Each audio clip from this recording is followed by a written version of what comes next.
We have come together to commemorate the 25th year, the Hilula of our Rebbe. This is a celebration of the Rebbe's life, a celebration of his teachings, a celebration of the inspiration that he has provided and still provides. Indeed, although he has physically passed from us 25 years ago,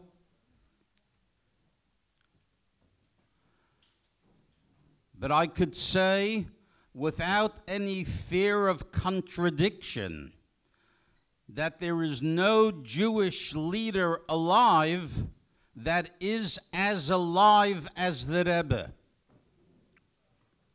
If we are going to define a person's life, that a person is alive by the influence that he wields, by the inspiration that he gives, there is no Jewish leader alive who is inspiring as many people as the Rebbe does still today. And the astonishing thing is that it is increasing continually against the laws of nature. We know that most of you, if not all, have some contact with Chabad houses or Chabad rabbis. And you would have heard of miracles of the Rebbe. Major miracles. How the Rebbe has given people blessings who, according to the laws of nature, would not be able to survive their illnesses, and miraculously, the Rebbe's blessing brought the people health. And there were so many individuals here in Sydney who have been the recipients of the Rebbe's brachas and the Rebbe's miracles. I'll just repeat one of the hundreds and thousands. There was a lady that during the Rebbe's lifetime was involved heavily in Yiddishkeit and in pursuing and in living the Rebbe's inspiration. After the Rebbe's passing, she felt as though the Rebbe is no longer with her, is not giving her the same degree and level of inspiration that he has given before. She went to a shliach here in Sydney, and she said, I want to write to the Rebbe a letter. And that letter of the Rebbe will be one in which I am asking the Rebbe and sending a letter to the Rebbe's oil and asking the Rebbe that if indeed he is still here for me as he has always been, then I would like a sign. However, it wasn't good enough to say that she wants a sign. She said specifically what she would like. She would like to receive $1 from the Rebbe. Now, everyone knows that the Rebbe distributed hundreds of thousands of dollars to individuals to make them shluchei mitzvah, that they should give the $1 for a matter of tzedakah, and people used to redeem the $1 and give tzedakah. And she said, even though the Rebbe has been physically away from us for a couple of years, I would like to see a sign that I received the Rebbe's dollar. Good. To the shliach, this sounded astonishing, such a request, but nonetheless, he's not going to mix in to a person's personal request to the Rebbe. Later that week, she gets a visit from a woman. And that woman says to her as follows: "You have been very nice to my mother when she was in hospital, and you visited her. You were extremely nice to her. And we, the family, the mother ultimately passed away, and we, the family, are very indebted to you for your kindness, for your concern, for your commitment. And we thought to ourselves, what is it that we could give you to show us our appreciation? We realized that you have become involved with Chabad. And it so happened, a number of years ago, I was in New York, and I received $1 from the Rebbe for tzedakah. So the family thought that it would be most appropriate if that dollar that the Rebbe gave me will be given over to you as an expression of our appreciation. So this woman got the sign that she asked the Rebbe. This is one of thousands of miracles.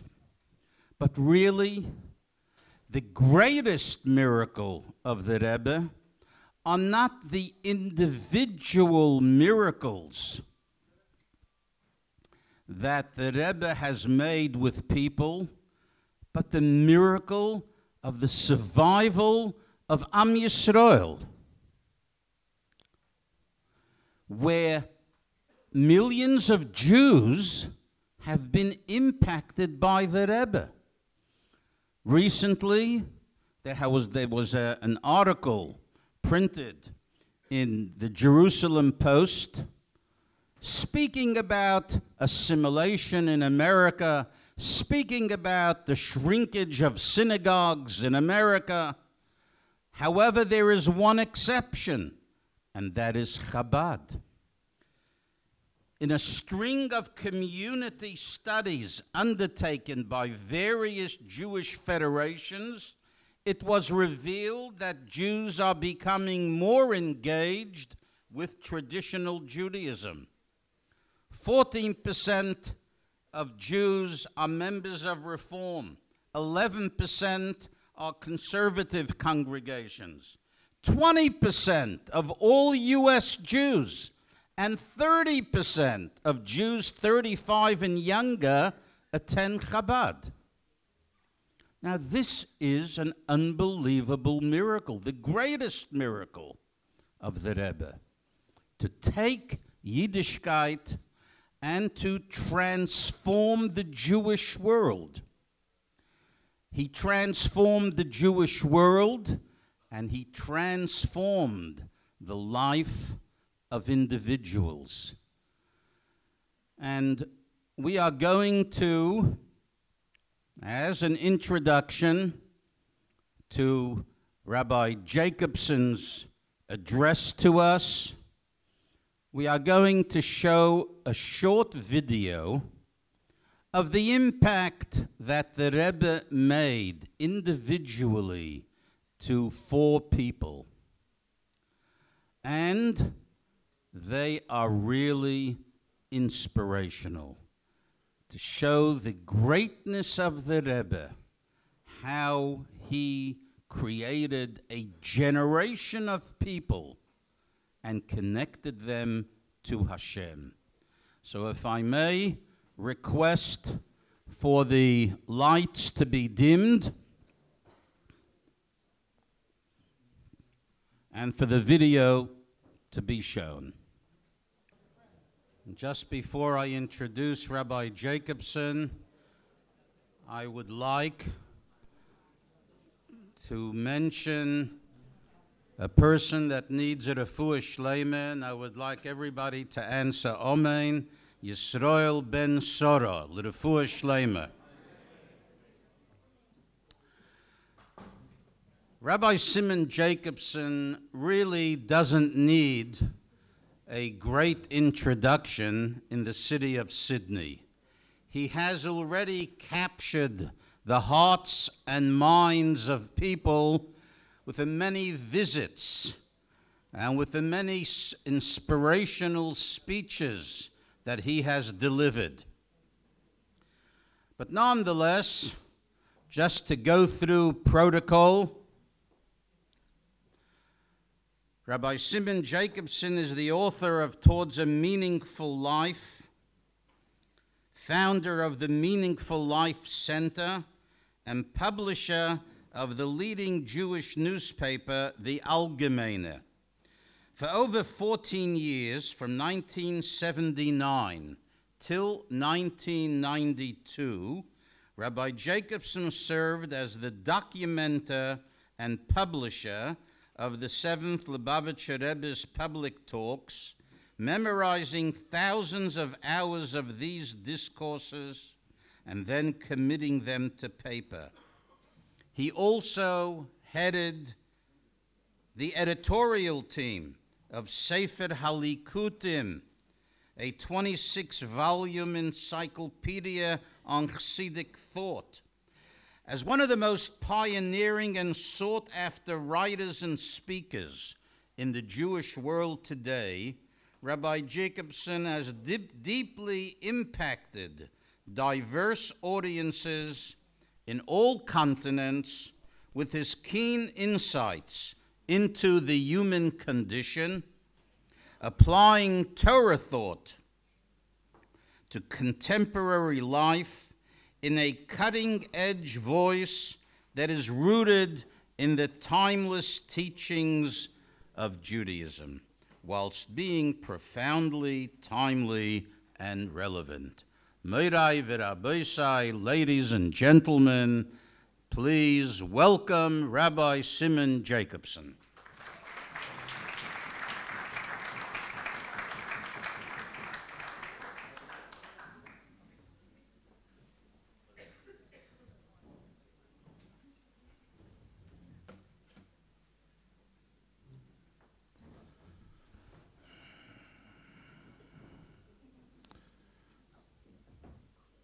Thank you very much, Rabbi Feldman, and thank you all of you to coming out here this evening.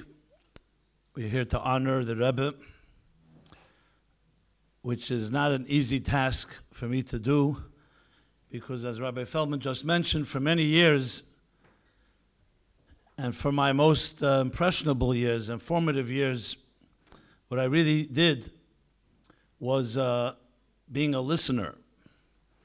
I listened for hours and hours to the Rebbe's words, and our job was to then, especially because it was Shabbos or the holidays, there were no notes taken and no recordings made, so we had to actually, from memory, almost verbatim, recreate 6-7 hours of these talks. And that was what I did. So I spoke very little and listened a lot. It's not always comfortable to stand up and therefore speak. And yet, probably many of you know me more as a speaker than as a listener, but I will tell you that the secret of speaking is listening.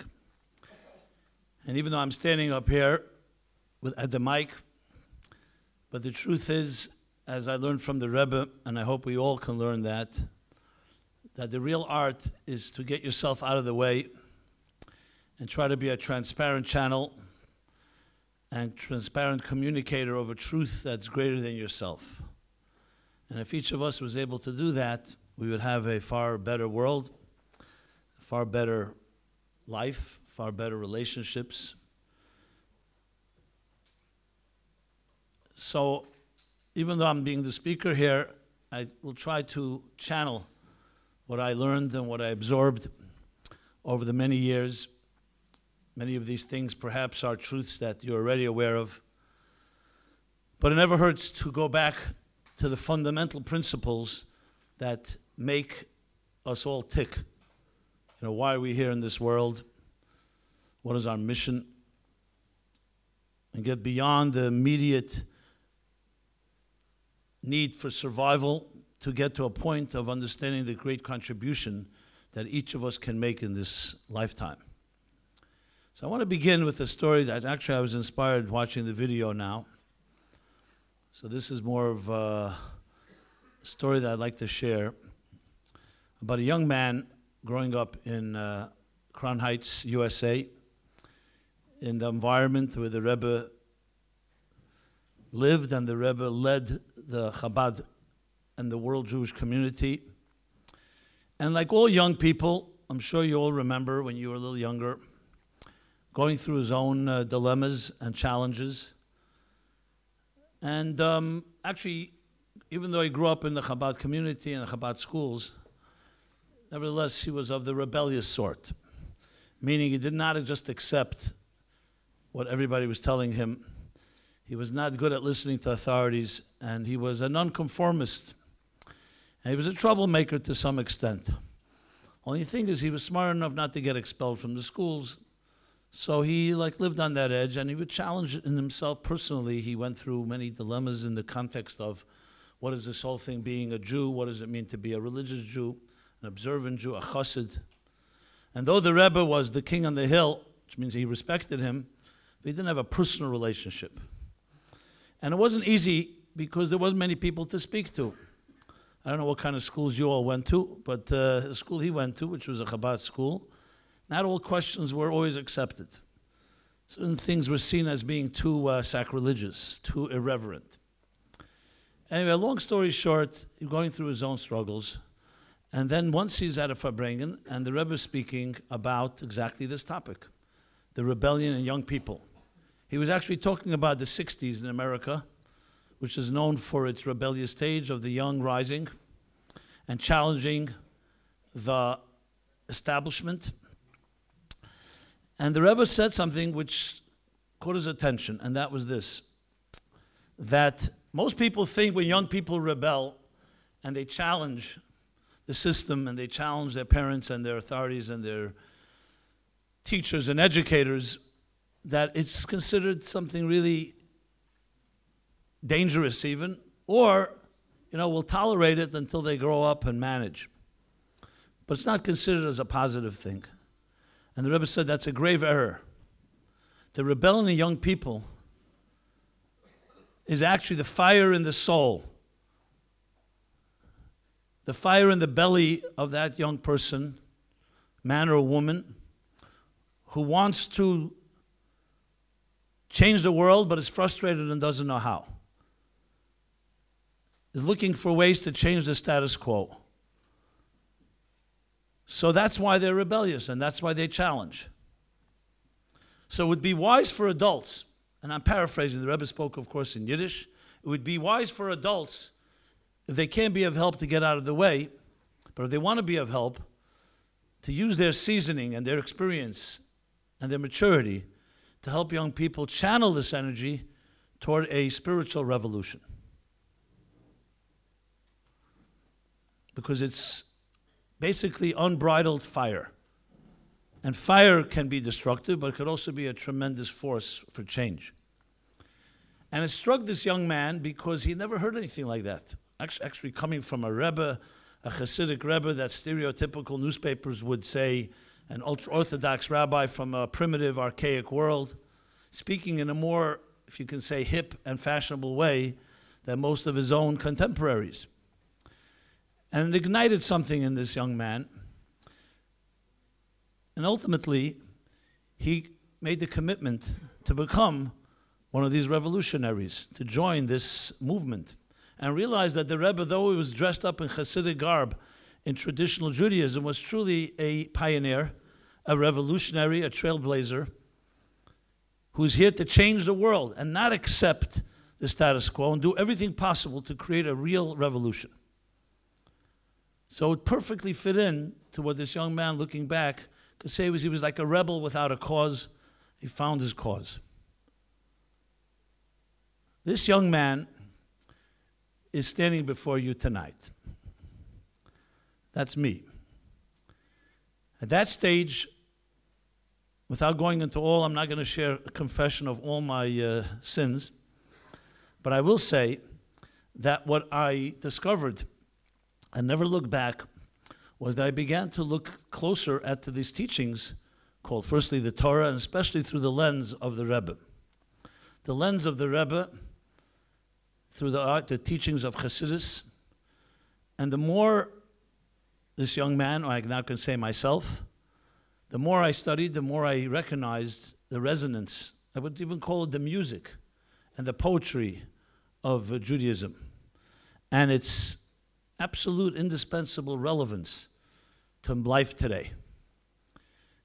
There's nothing more compelling than that, especially for a young person. And that's when I made the commitment over time to become part of this. What I did was I decided, you know what, I want access to this man called the Rebbe. And how do you have access is get involved in what he's teaching. So I was very intrigued by the groups that people, small group of young people gathering together every Saturday night after Shabbos, when you can write down notes and trying to remember what the Rebbe said. And I became part of that group. And I became better at it. And ultimately, I became the main writer, as was mentioned, in 1979. And had direct access, be able to ask the Rebbe questions. The Rebbe edited many of these talks. And I can tell you, I exploited the opportunity to the fullest. You have access like that. I asked everything. Every time I could find some way to ask a question, whether it's about the Holocaust or about some other theological or Kabbalistic or Hasidic idea, I was there. And sometimes you got it over your head, but it was worth it. It was worth it. Because we were able to extract. And the Rebbe, I could see, he actually enjoyed it. He enjoyed, I wouldn't say he was challenged. We didn't challenge with respect. But still, the Rebbe enjoyed when he said something, and it wasn't just taken for granted. As a matter of fact, the Rebbe would insist that he said, I said something intentionally, and it took 20 years for somebody to realize that I contradicted myself. And I was looking for someone to see if it would provoke them to ask. So I took that seriously, and I took full advantage. I wish I did even more than I did, but I can tell you, because of that, many, many ideas of the Rebbe were fleshed out even more than the Rebbe initially even expressed them. And I'm not saying this to toot my horn, I'm saying it actually just to demonstrate, give you a personal taste of an interaction. Now, of course, the Rebbe is the Rebbe. Everything was done very professionally in writing. It wasn't in person. But it was fascinating. And I will share some of those interactions in my few words here that both are insightful, also in the human touch, the human connection, that besides the Rebbe's ge'enis and brilliance and scholarship, and of course piety and level of holiness that's beyond what humans like us can fathom, there was also the human side, the humorous side, and the wit. All obviously not just in any, God forbid, frivolous way, but ways that helped me and helped everybody that the Rebbe came in contact with. And by extension to everyone else that we reach, help become a better person. Help you fulfill the mission for which you were created. And with that said, I felt maybe we should choose a few central themes that I would even say they're transformative principles that the Rebbe introduced, which on one hand are not actually original or new, because as we all know, real truths are not new. There was that professor who spent half his life writing a magnum opus of his contributions, and then he presented it to the wizards of the world to give their assessment. And they all came back with a consensus. They all unanimously agreed that his paper, his thesis was good and original. So he was delighted to hear such type of recognition and validation from the greatest minds of the world. They said, but there was one problem. The part that was good wasn't original, and the part that was original wasn't good. You know? So the deepest truths of life are actually not that original. They're here with us all the time. They're within us all the time. But what is original is for someone to help reveal it. It's exactly the theme we just heard described by the few individuals. the truest truths are not something that someone gives you. They're there all the time, but you either don't see them or there are too many blocks and too many impediments. What's so beautiful about that is that it's about you. It's not about the leader. It's not about the teacher. And there are very few people in the world, if any, to find a mentor like that can completely help you see yourself the way you are meant to be, not just what you are, what you're capable of, is a great gift. And the Rebbe was that for anyone who came in contact with him, and I include myself as one. But it's not an accident that there are thousands and thousands of Chabad emissaries all around the world today. You know, everyone asks the same question. I've been asked this year and last year. Every year, this time, Gimmel, Tammuz, the journalists come out. And how is it possible that Chabad should be functioning, let alone thriving, without a CEO? Is there such a thing as a company or business, an organization, entity that without a CEO, without its leader, physically there, can be run for a week? Even with leaders, it barely runs properly. And here it is 25 years, and 27 years if you take into account the Rebbe's stroke. And the short answer really is very straightforward. And always, everyone I say it to, every journalist, they're taken aback, but then they immediately react very positively. The answer is that Chabad is not a company and the Rebbe is not a CEO. This isn't a business. It's not even a non-for-profit business. It's a spiritual revolutionary movement that began thousands of years ago. And the same question can be asked, how are the Jews here after thousands of years with most of those years no country and no money and no empire and no army and no defense and actually being oppressed? The answer is because there's something eternal that beats in our chests and is captured and personified and embodied in the Torah. And those Torah people who could dedicate their lives to be walking Torahs, it's not about them. They then get connected to something that's eternal, that does not die. And what the Rebbe did in his lifetime, which continues to do right now, is the same thing. Touching anyone that came touch contact with him, touching their hearts and souls, and igniting something that they want to become part of creating a revolution. The Rebbe created leaders. Therefore, there's not one Chabad rabbi that has quit. Everyone feels ownership in what they do.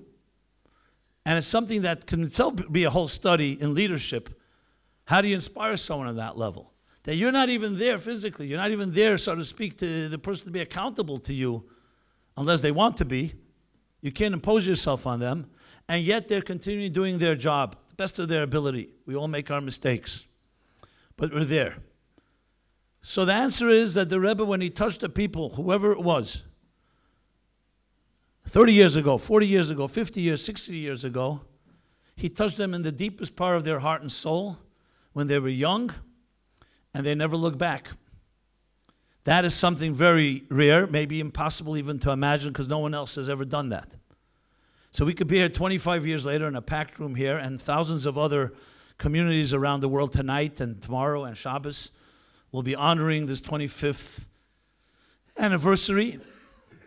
But I think it's important to articulate something that's not really always emphasized.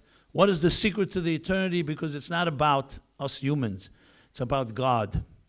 And God works through people.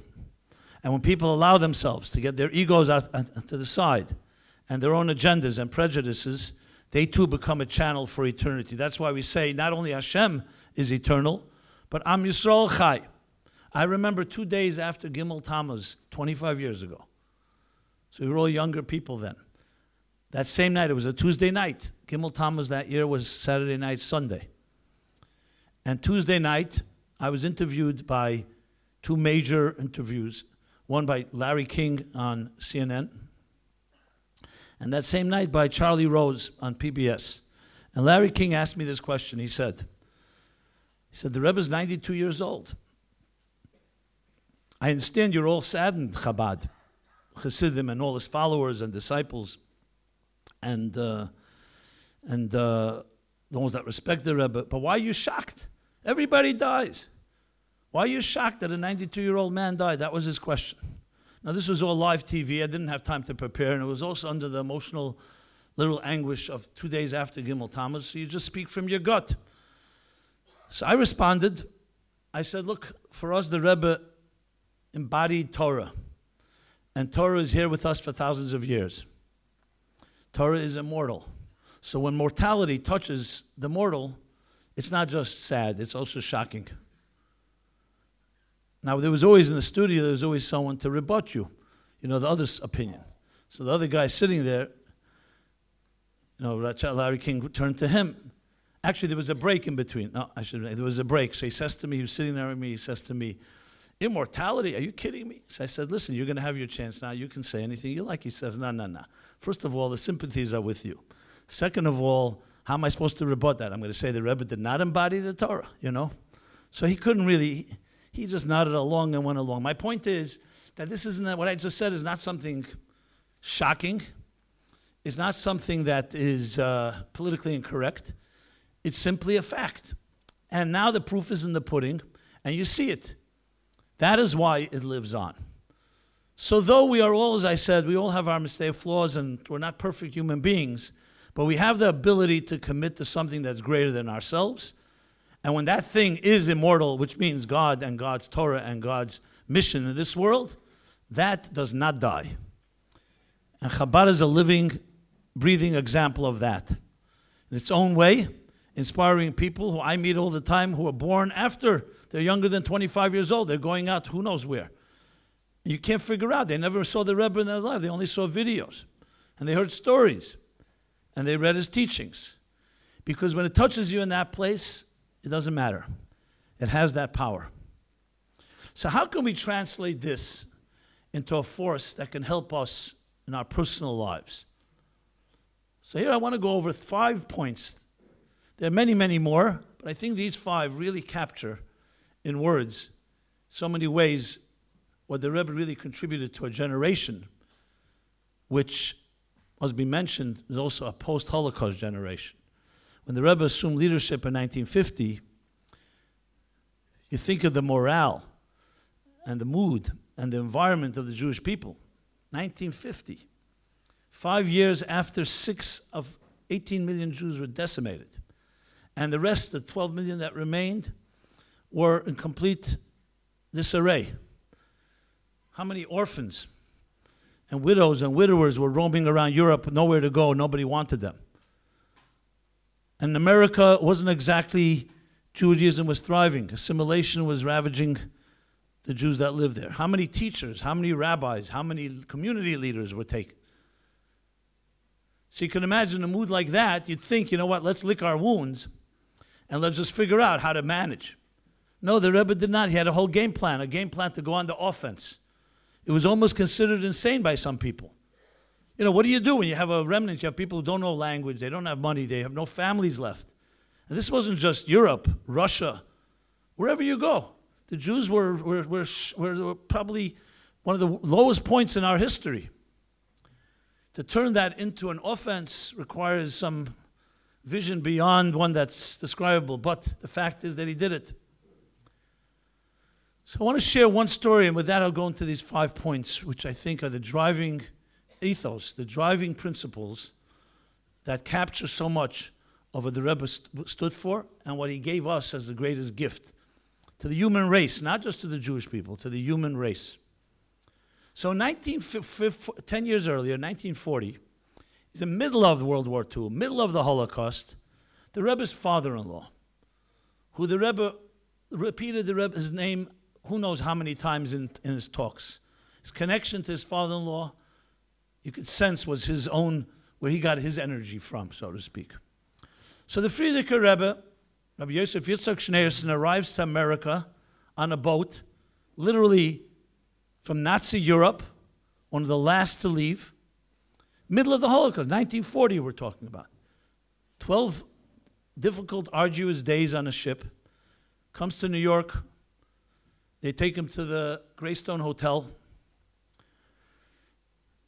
and that's where he stayed for a while until they found more permanent residence. It would be a little later that 770 Eastern Parkway was purchased and became central headquarters later that year.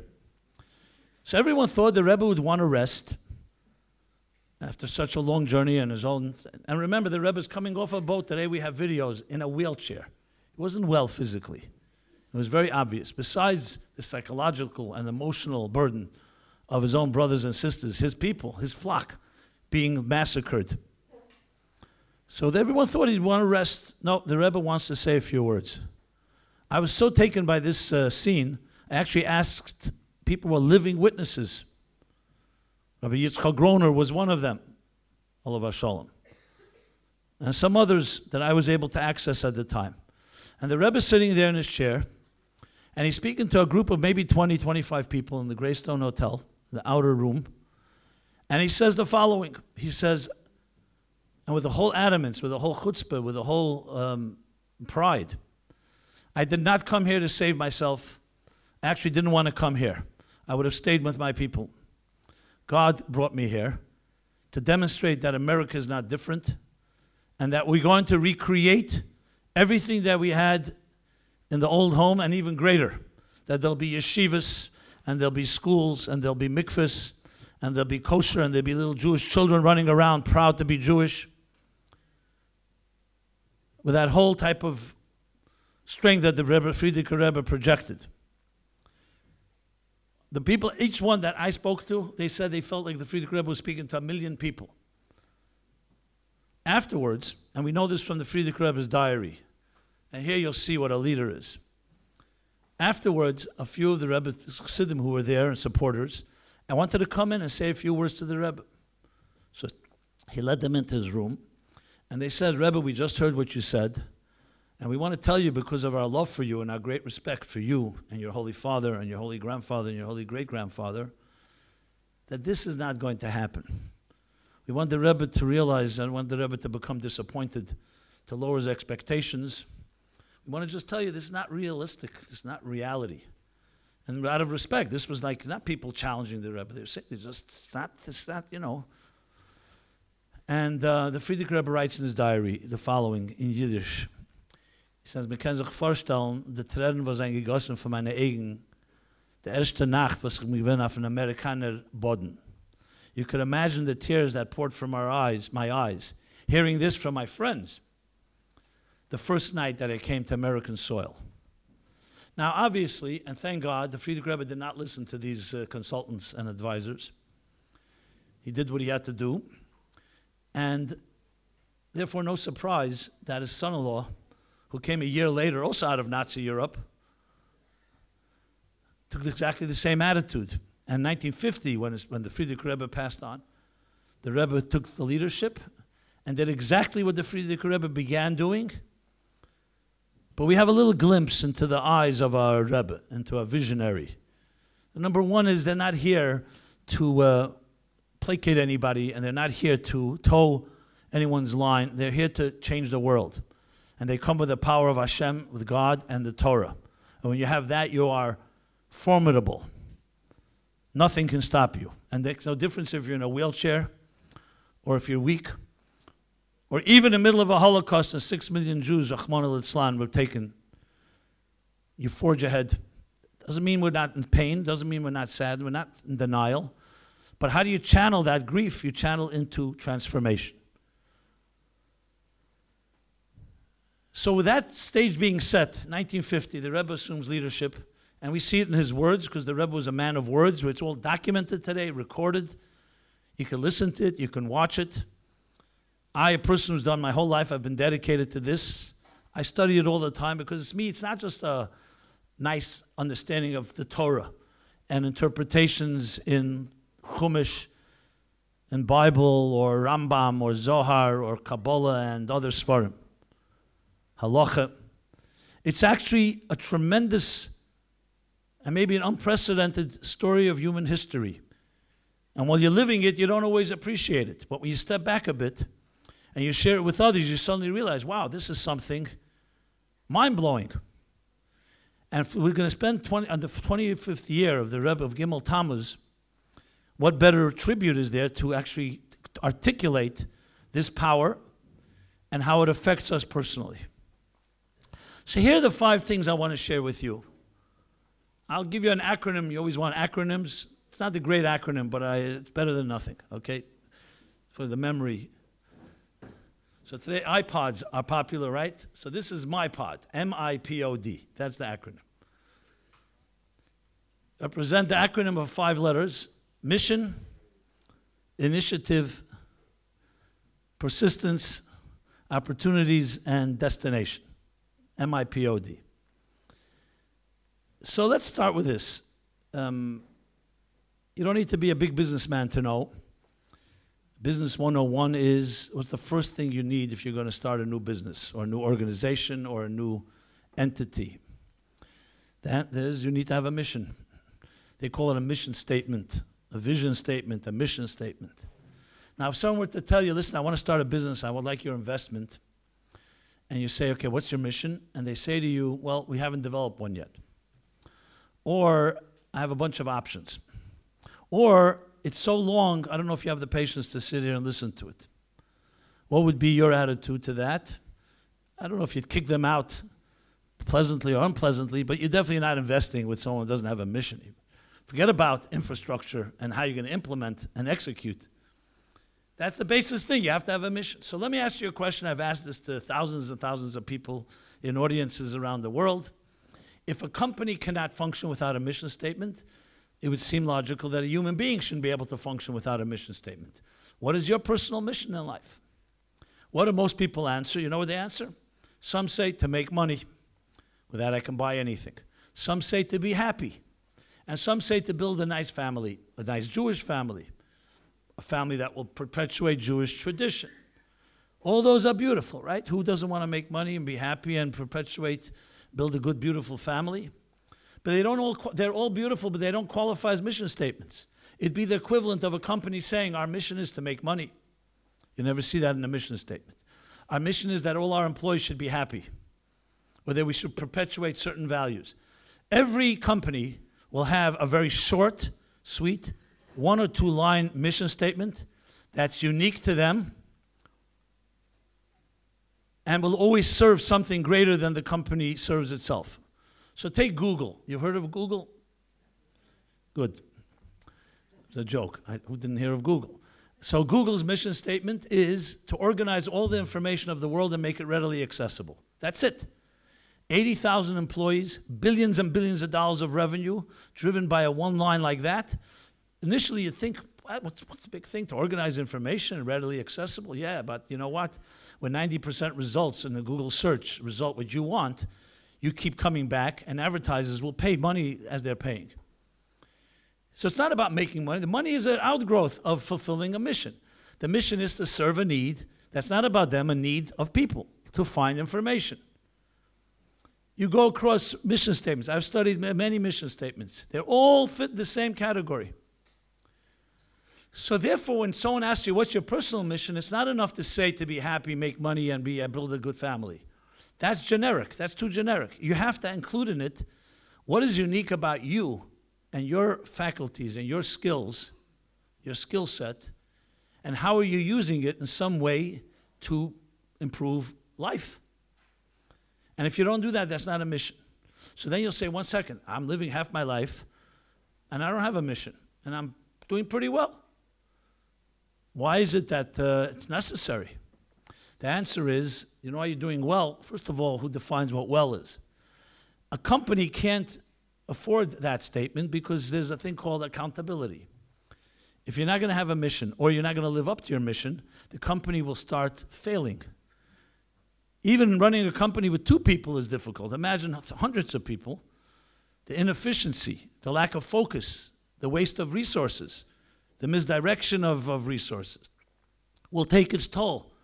And money talks, and the debtors will come knocking at the door. In our own personal lives, we don't necessarily have such accountability. Who are we answering to? If my life is not working, who cares except me? And I convince myself it is working. That's the difference. The difference is that in a business, there are real benchmarks and criteria. So the first and single most thing in a person's life, and this I could say is literally an undercurrent of almost every line of the Rebbe's words, is that we were sent to this world on a mission. We didn't fall here by accident.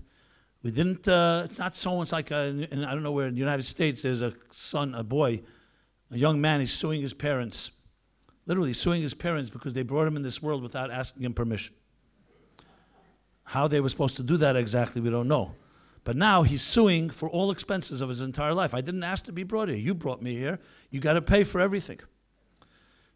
It's already been resolved. He lost. He didn't realize that his parents are both attorneys, you know. So they had it all figured out. They had it all, you know. So he's suing. We are sent into this world on a mission, on a purpose. And this is why you hear the word shlichus. It's used so often we don't even appreciate it. Shlichus. What do you think the word shlichus means? A shliach. It means you're an emissary. You're not here just to be here. You were sent here. You were put here for a reason. Are you living up to the reason you came to this world? And it's a question that the Rebbe would pose, that a person should ask themselves literally every moment of their lives, every morning at least. Not to make us feel guilty and so on. On the contrary, it's empowering. It means that the world needs you, and God felt it necessary to put you here because you have a mission to accomplish that you and only you can accomplish. I remember once, more than once, but I remember once at a Farbrenegen. Farbrenegen, the Rebbe would sit in a room, thousands of people all over. If you've ever been there, you know what I mean. If not, you see it on the videos. And I remember once the Rebbe of Farbrenegen, it was, I think, Shabbos, and the Rebbe said this line. He said, every person, and I remember rarely the Rebbe looked around in the middle of his talk, but he looked around for that moment. And he said, everyone, every individual has a mission to fulfill that you and only you can accomplish. You know how empowering that is? 7.5 billion people on this planet. Most of us don't think we are that significant. We don't. You know, it's like sand, a grain of sand on a beach. How significant is it? But then you hear you were chosen. You were chosen by Hashem, by God. Took your soul from a very spiritual place, sent it to this material world with all its challenges because you have something to accomplish that no one else can accomplish but you. So you can imagine that the Rebbe meeting any person, that was always on his mind. Rabbi Sachs just said it. We heard on the video. Ask anyone. That was always the question. The Rebbe said, so what are you doing with your life? There was never a situation with the Rebbe where, yeah, people asked the Rebbe for blessings and for this. The Rebbe always turned it around. So what are you accomplishing? In a positive way, an empowering way. So number one is a mission-driven life. And the exact opposite of that, I think, is pretty obvious what it is, was a life driven by circumstances. We react, which leads me to point number two. We are reactive people. Someone has a demand, makes a demand, you respond. Whether it's a spouse, whether it's at work, whether it's whatever. Initiate, to be proactive and not a reactive person. That in any situation you're in, you need to initiate. You're not there to be influenced, you're there to influence. My father was a journalist, and he would always tell me this line. He says there are three types of people. People who make things happen, people who watch things happen, and people who ask what happened. So which one are you? And today, especially with the media, we're all voyeurs. We're all watching other people do things. The Rebbe said you have to make things happen. There was a man called Shimshon Stock in Crown Heights. He was like Milton Tevye, the milkman type of guy, the Crown Heights Tevye. You know, if those that knew him. He told me once the story that when he was a young man, a bocher, a student, it was the mid-40s rather, and the Rebbe, who was then known as the Ramash, he wasn't Rebbe yet, he would study with him 15 minutes or a half hour every Saturday night after Shabbos. Gemara they learned. He wasn't a great student, and the Rebbe showed a way to help encourage him, inspire him. Anyway, one Saturday night comes around, and the Rebbe's there. The guy doesn't show up. Shimshon's not there. The Rebbe goes out on the porch in front of 770. He's looking to see. And there he sees Shimshon's running to the subway station. In front of 770, there's a subway station. Kingston Eastern Parkway. And the Rebbe motions to him. He comes over and he says to the Rebbe, I can't study tonight. There's something I must do, very important. The Rebbe said, what's more important than learning Torah? I can't tell you, but it's more important. The Rebbe said, it's not fair. I've already given time. I've committed my time with you. At least tell me what's more important. So he says, well, the Brooklyn Dodgers are playing the New York Yankees. These are two baseball teams in the United States.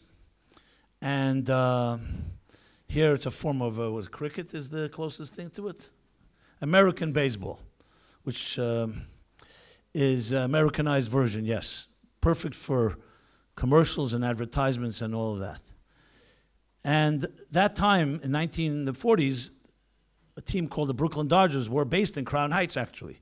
A place called Ebbets Field, now Bedford and Crown. Now it's apartment buildings.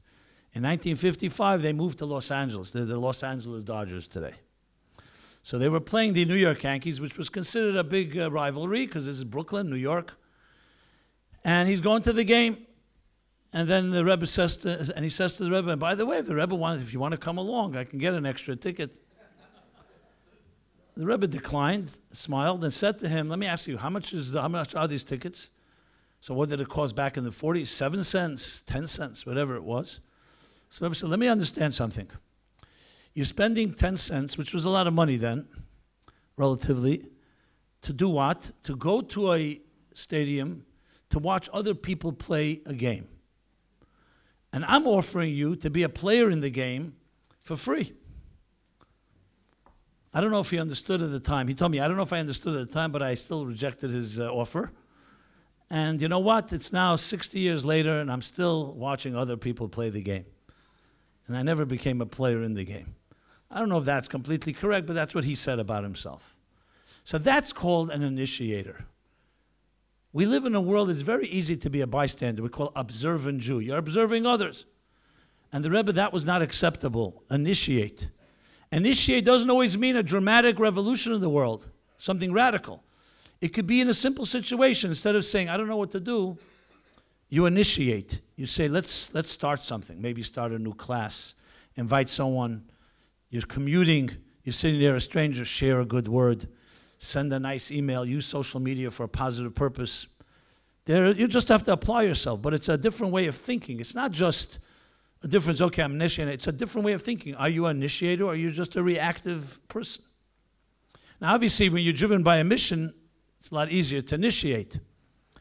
So that's point number 2. Number 3, persistence.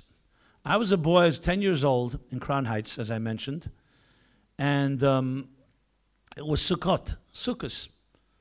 Sukkos, in those years, the Rebbe had a custom, he would have a Farbrenegen twice during the holiday, well, more than twice, but twice in the Sukkah. And that particular Sukkah is 1966, Tafshin Chav Zayin, was torrential rains, like when I landed here, more or less. But it was 7 days in a row. Raining and raining and raining. That I remember. There was a Farbrengen in one of those rainy... Were you there, Chav Zayin Sukkahs, Rabbi? Yeah? Okay. Now, a Chabad Sukkah, as you may know, has very thick layers of evergreens. So that's very good at the beginning of a rain, because till the rain gets to you, it takes a while. But it's not good once it gets saturated, because then the globs start coming down, very uncomfortable.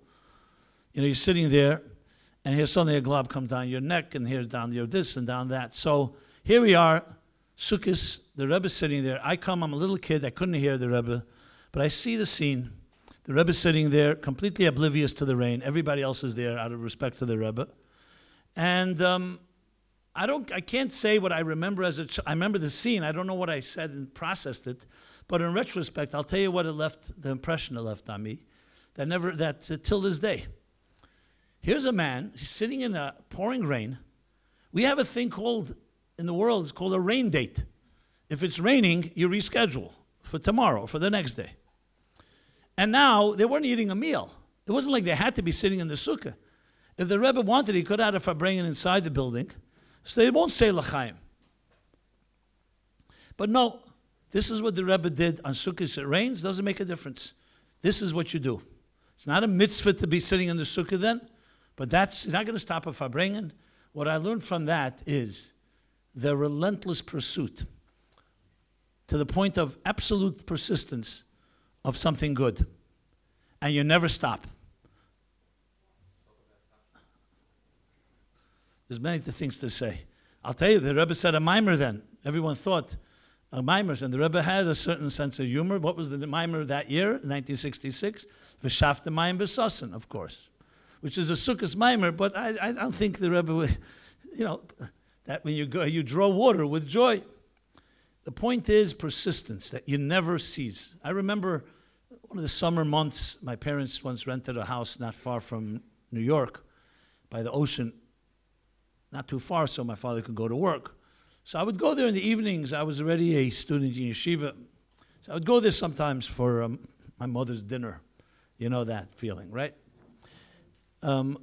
Anyway, sometimes I'd go out to the beach, and I remember one night staying there all night, watching the beach. You know, these young, ideological, naive people like myself, and I'm watching the beach and the relentless waves. And I said, maybe the waves will stop for a moment. I'm going to stay all night and see if it ever stops. And it never stopped. And I learned something. And Chassidus talks a lot about how nature, there's miracles that happen. Those that happen sporadically. But nature has a certain relentlessness to it. That never rests. And when you think about it, that in a way is even a greater miracle. Because it never ceases. Those waves reminded me the power of the relentless of the Rebbe. Persistence. The unbelievable persistence. The patience necessary. The commitment necessary, because we all have moments where, you're under the weather, you're over the weather, you're not in the mood. Now, obviously, the Rebbe was not subject to those whims, but that relentlessness and sitting with people who were subject to such whims and vicissitudes, and the Rebbe never ceased. It was like a never-ceasing power. Now, that captures you when you see it. It affected me because years later, when I started a class, I remember a class I still give till this day, Wednesday night class. As a matter of fact, I recorded one because I was coming here, so I recorded it before I left. So it's 1982. There are many excuses I had that I could have stopped it, but I never forgot the rain of Sukkot 1966, which was one of many examples of persistence. You start something, you never stop. How many things have we started, whatever we stopped? You cannot imagine that power. Everyone knows the story of Rabbi Kiva, the relentless power of a drop after a drop of water that affected him so deeply. When he saw a stone that was born through, like drilled through, and he wondered, how did a hole like that born through a stone? And he realized there were drops of water from a river or a little brook nearby, drop after drop after drop. The negative of it is, everyone knows, Chinese water torture. But the positive is the power of consistency. It's not even how much you do, but it's consistent. We call kvias itim l'teira. It's not how much you learn, but it's consistent. You have a schedule, and that is the power to change worlds. So that's number 3, persistence. Opportunities. It was Rosh Hashanah Yom Kippur, 1989. My father, who had a close relationship with the Rebbe, relatively, spent many hours with the Rebbe. It's a whole other Farbrenegen of its own. I can talk about that. That year, my father suffered a mini stroke, and he ended up Rosh Hashanah Yom Kippur in the hospital. I was called by the secretary of the Rebbe that the Rebbe wants to see me. So I went by the Rebbe's room, and the Rebbe gave me, it was Erev Yom Kippur, the day before Yom Kippur, so the custom is lekach, which is sweet honey cake. The Rebbe gave me a piece of honey cake and said, give this in Yiddish, give this to your father, he should have a sweet year. And zogem, as et Farbrenegen sein Schliches, was mit dem geschickt in Spital, wird man ihm Ares losen. That when he'll finish the mission for which he was sent to the hospital, he'll be released. So I immediately ran to the hospital. My mother was there, my father's lying there. I give him the cake, I tell him what the Rebbe said. My mother starts running around and doing mivtzoyim, and she's talking to this one. My father calls her back and says, listen, I'm the one in the hospital. It's my mission. You're my guest. You're my wife. And my father did whatever he had to do. Just to show you that it wasn't a joke, the day after Yom Kippur, Rabbi Chadakov, the Rebbe's chief of staff, his main secretary, shows up at the hospital to visit my father.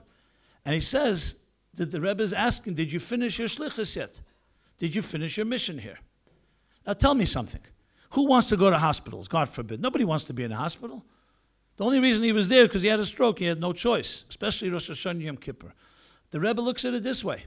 No, everything is an opportunity. It's true, the ostensible reason you were brought there is because of the illness. But now that you're there, you're not just a victim. You're not just here to be healed. You're here to achieve something that only you can achieve because you're in this situation. Can you imagine thinking like that? Now, obviously, a man on a mission who takes initiative with persistence is going to think like that. But it's a whole different way of looking at things. Now, you think something that we're not capable of? I see people very capable of it in their own selfish way. You look at heads of businesses, you see them at a conference, you see them at a reception, you see them in any event, they're always looking for opportunities. Everyone they meet, immediately they think, how could this person be a resource? How can this person be a vendor or a customer or a client? How could I cross-pollinate with them? Why? Because someone who owns something and is driven 24/7 for its success is going to look at everything as an opportunity. Even a liability is an opportunity.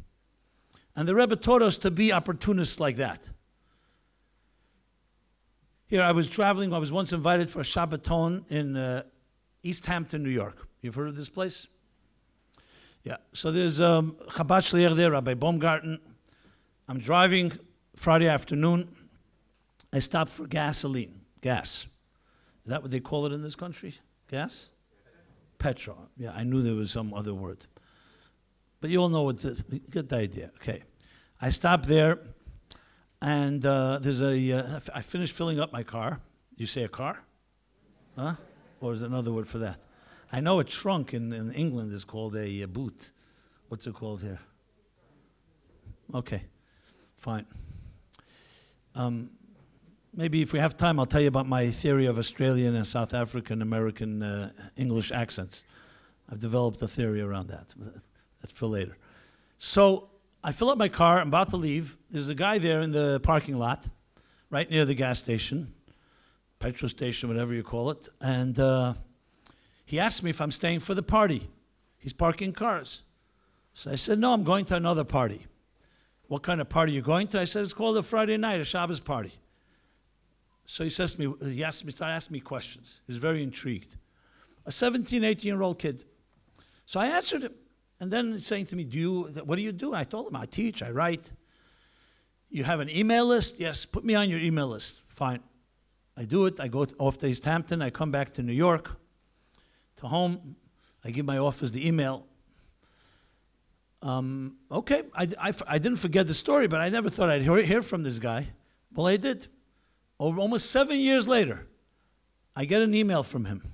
He says, you probably don't remember me. I was the 70-year-old guy, parking attendant, parking cars, and we had this conversation, and ever since I've been receiving your emails. And I have to tell you that I'm Jewish, completely never went to any Jewish schools. I actually suffered a great tragedy. My parents were killed in a car accident when I was very young. So I was moved from one home to another, a nightmare of a childhood. But your emails became my Jewish lifeline. And he starts listing.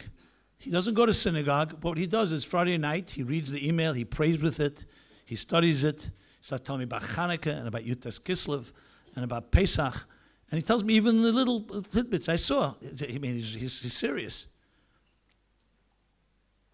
And I said to myself, wow, this is like something that resonated, reminded me of something the Rebbe so often talked about, technology. How it's an opportunity, talk about opportunities. That technology, for most of us, it's a nice luxury. It's leisurely, it's fun. You can connect with anyone. The Rebbe, an opportunity. What would be the chances for this young man to come to New York to a class that I was giving or someone else was giving? Almost zilch, he would not do that. But here, just added him to a list without an extra press of a button, without a penny. Any costs, the same email that went to thousands of others he received as well, and look what happened to his life. After that, I can tell you I became an email junkie. I started hoarding emails wherever I go, because I realized it's such an easy way to maintain a relationship with someone. And also teaches you technology is not just for us to do business or for nonsense or for entertainment. It's an opportunity to reach people. And that's how the Rebbe saw it, with a clear vision. It's opportunity, unprecedented opportunity, to reach millions, if not billions of people with a kind word. That's called opportunity. So whether it's a negative experience or a positive one, it's always an opportunity for some growth. And finally, the D. Remember, MIPOD, mission, initiative, persistence, opportunity, and destination. Now, destination, what is that exactly?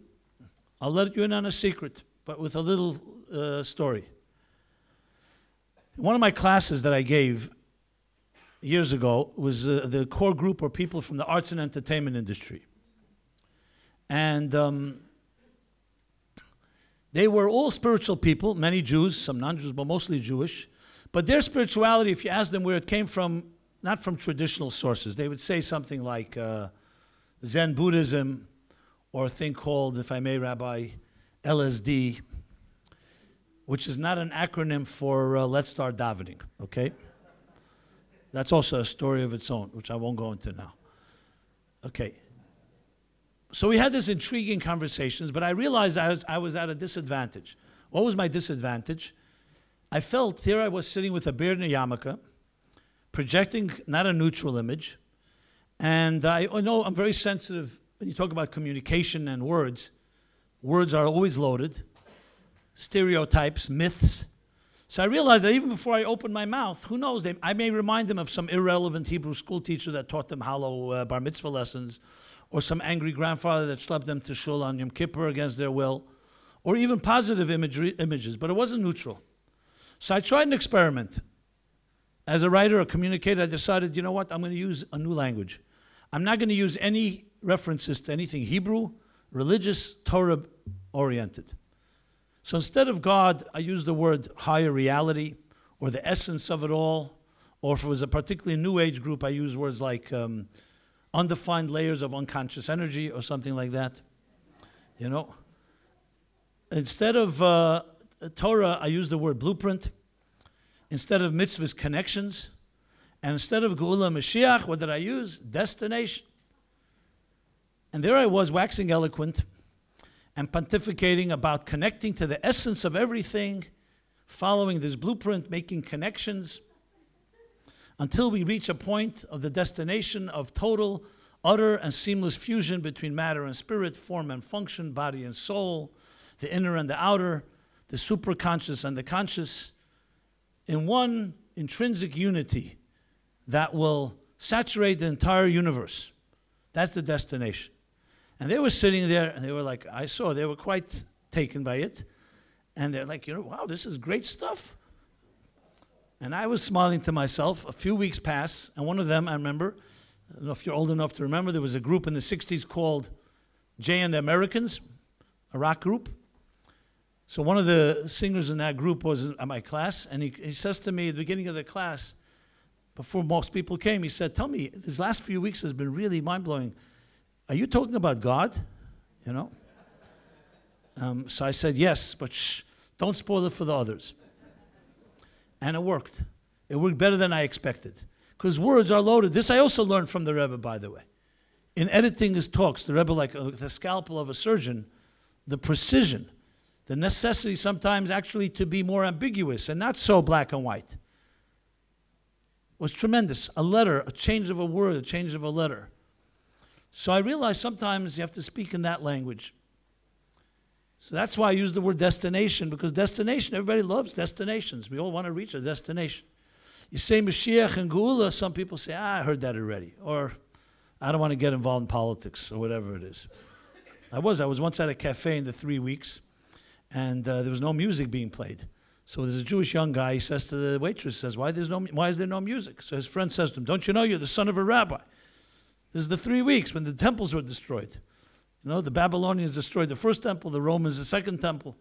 So he says, I don't get involved in politics, okay? You know, Romans, Babylonians, you know. Most people, Mashiach, Geula, either the word means nothing, or it's loaded and has all kinds of distorted meanings. Well, that simple meaning of it all is that life, history, each one of our lives is part of a destiny. We're going somewhere. Jews always knew that. That's what kept them alive. When they were in Mitzrayim and suffering, they knew there's a destination. They were promised, we're going to the promised land. And then when the temples were destroyed and we went into Gullus, we knew we're going somewhere. and we daven 3 times a day toward that place. Not just geographically, but spiritually, that we're going to a destination. And there will be an end. There is a light at the end of the tunnel, and it's not the light of the oncoming train. So if a life is driven by mission, every mission is what's the fulfillment of this mission? And this saturated every word of the Rebbe's talks. From his first Farbrenegen, the first formal assuming leadership, when he said, Bose Legani Achesi Kala, Tovshin Yud Aleph, 1951. Come to my garden, my sister, my bride. And what is the garden? That the world was once a garden, and it will become a garden once again, and a far greater one.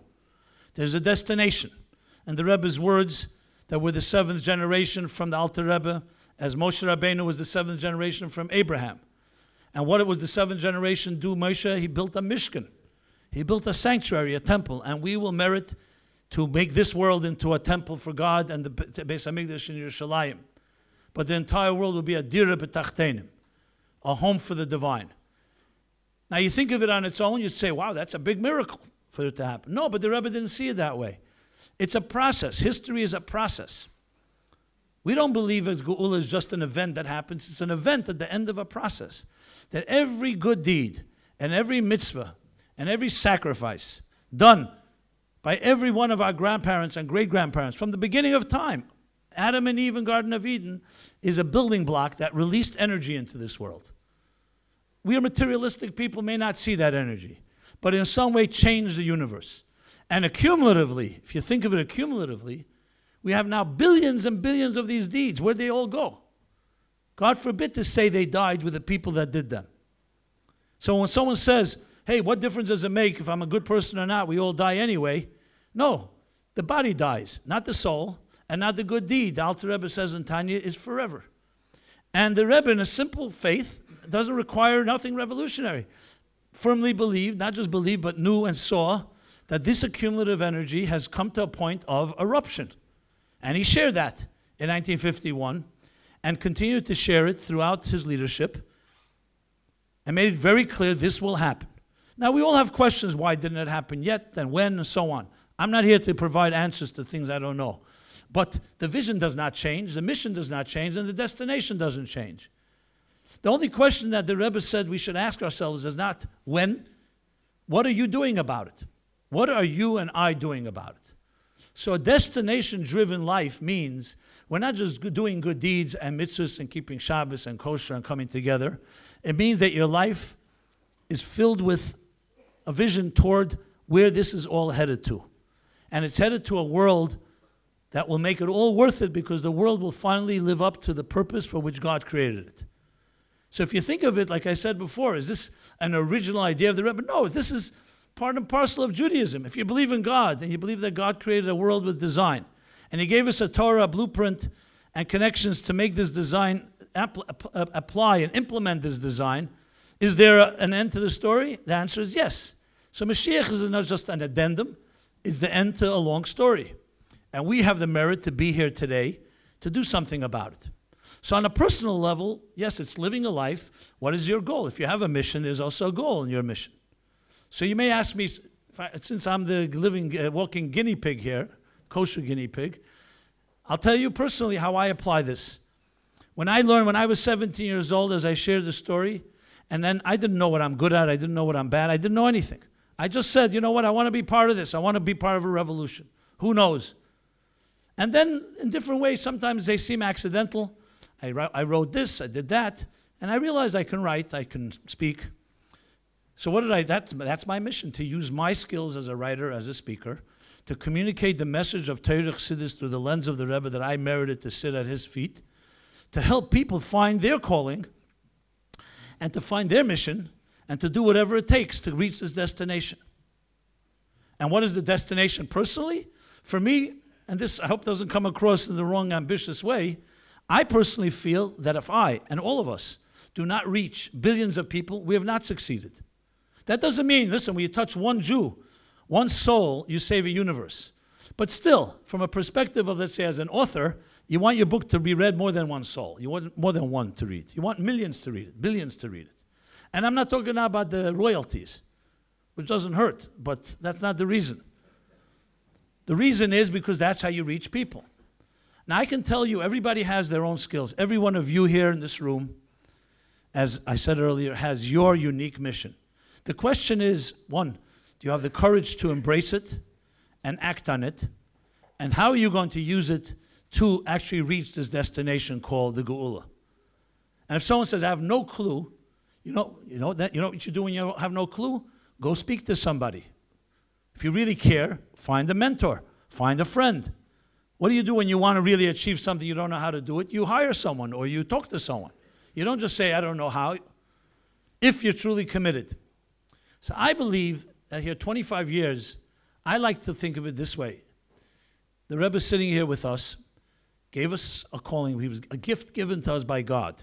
A man who knew exactly what he has to do and taught us what we should be doing. And we have to give him a duch, an accounting.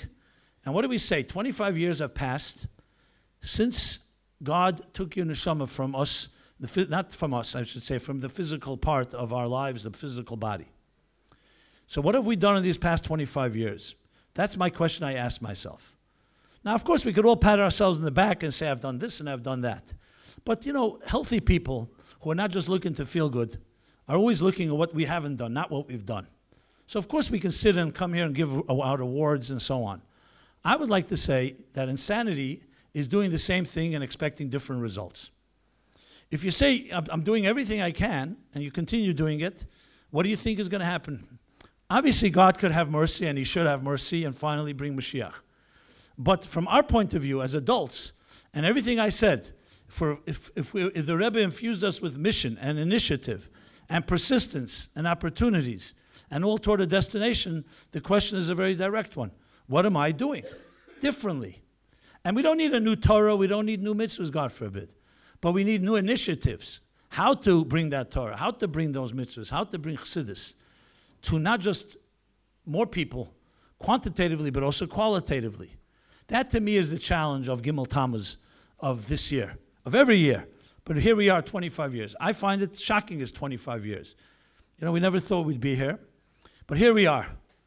And instead of just sitting and talking about, hey, look what happened, what's going to be, that's not the language that I was trained, that we were trained by the Rebbe. The language is, what am I going to do about it? Now, I don't know if the Rebbe said that.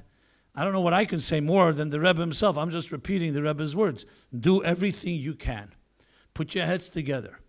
I assure you, anyone that respects the Rebbe would call you into his room and say, if you go to this and this business, I assure you you're going to make billions of dollars.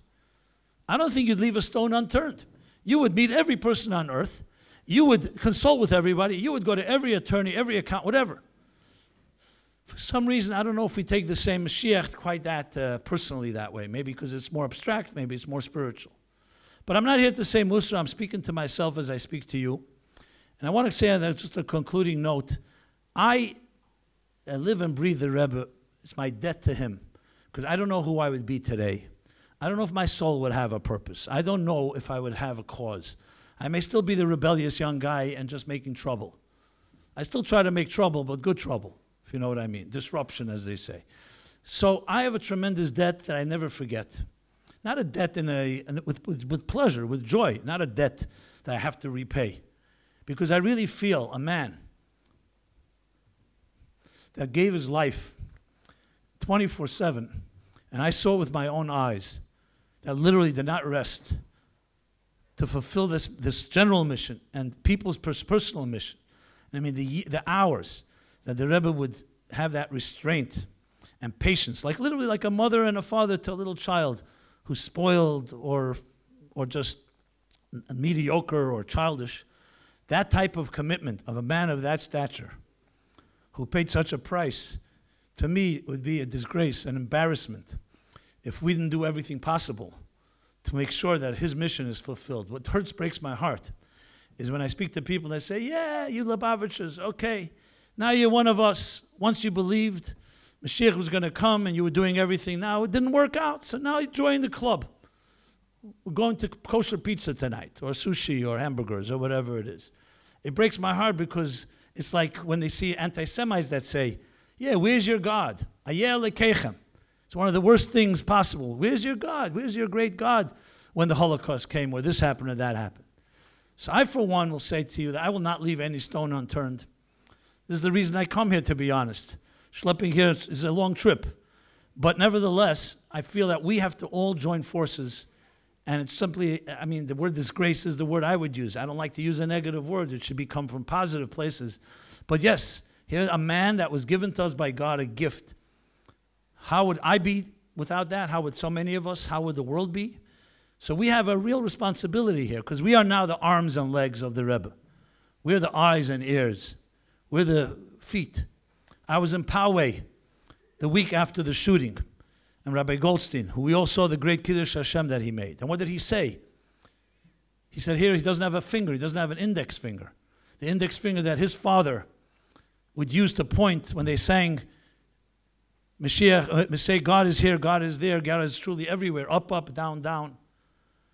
And he says, this finger I give to all of you. This finger that I don't have, I will use to continuously remind us of God.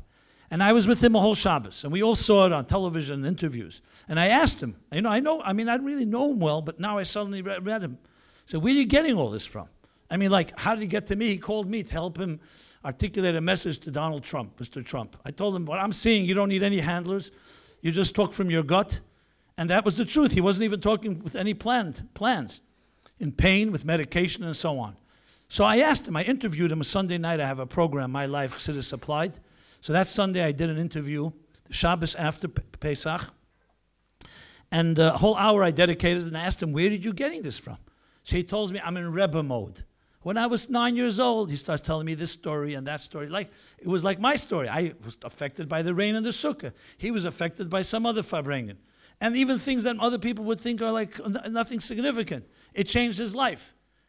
As a little kid, he was sketching what his Chabad house is going to look like. And he remembers the Rebbe smiling to him once.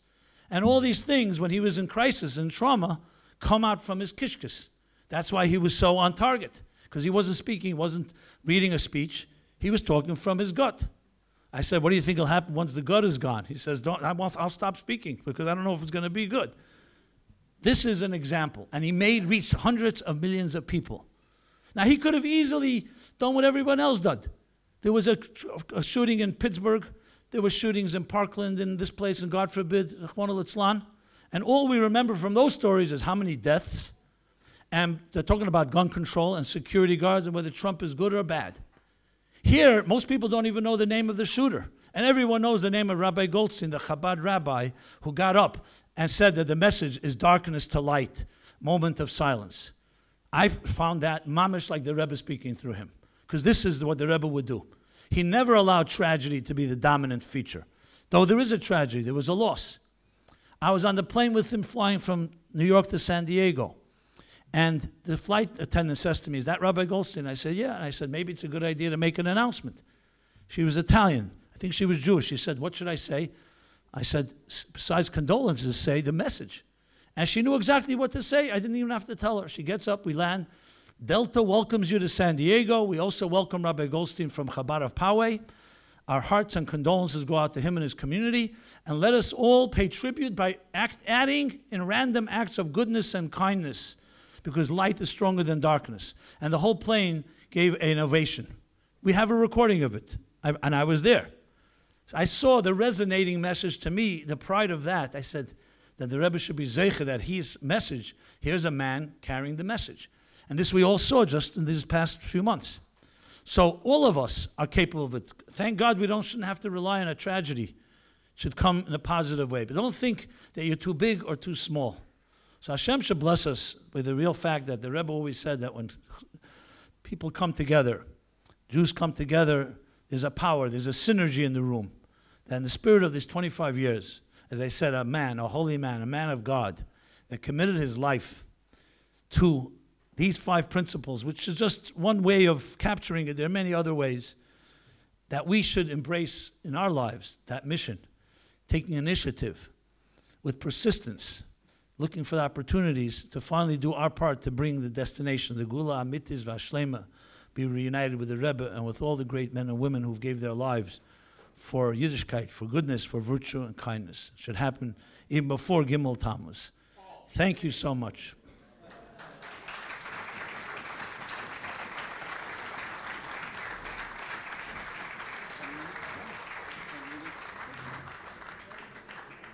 As we say, Ad Kan Hakofa Aleph. We're going to have an intermission now for 10 minutes where we sing some Chassidish Negunim. We say L'chaim. We'll ask a few of the normal people that give out L'chaim to be able to do so. And Rabbi Jacobson will be back.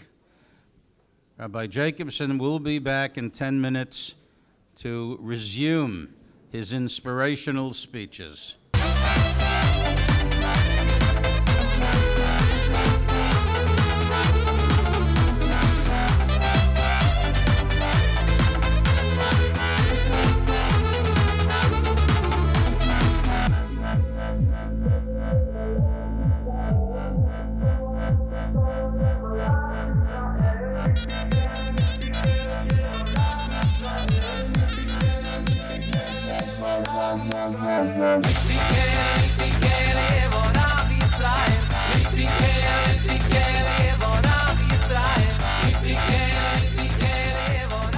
Okay, my friends,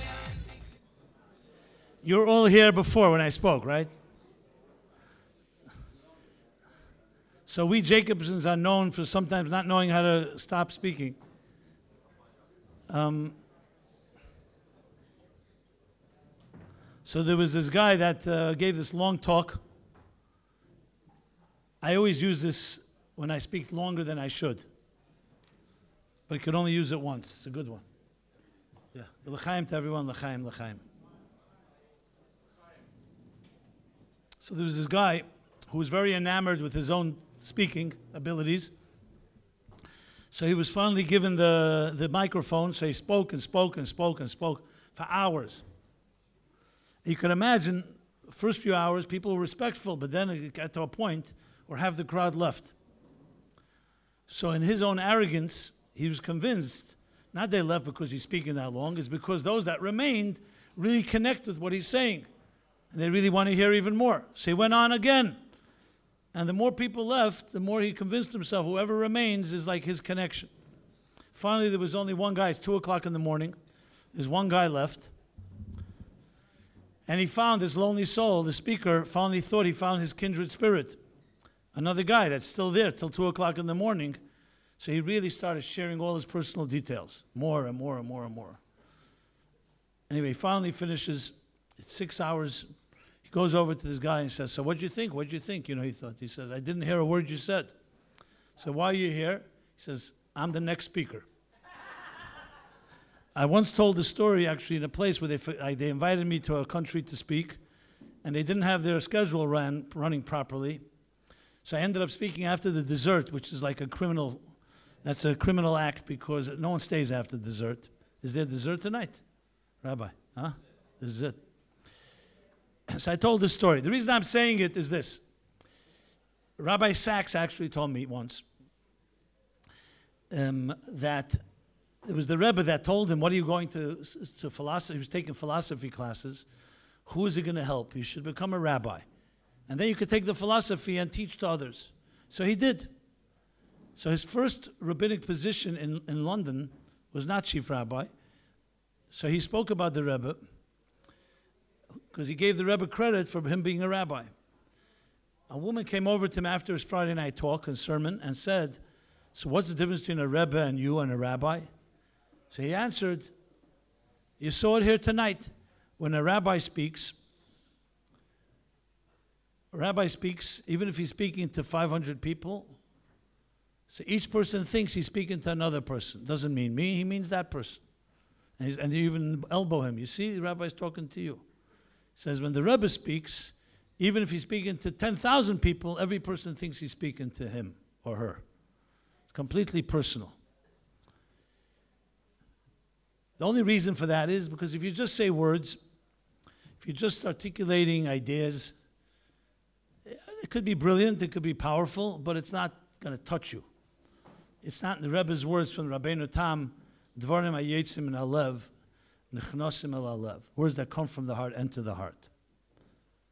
And words that come out of the mouth or the brain enter one ear and out the other. So you can immediately know.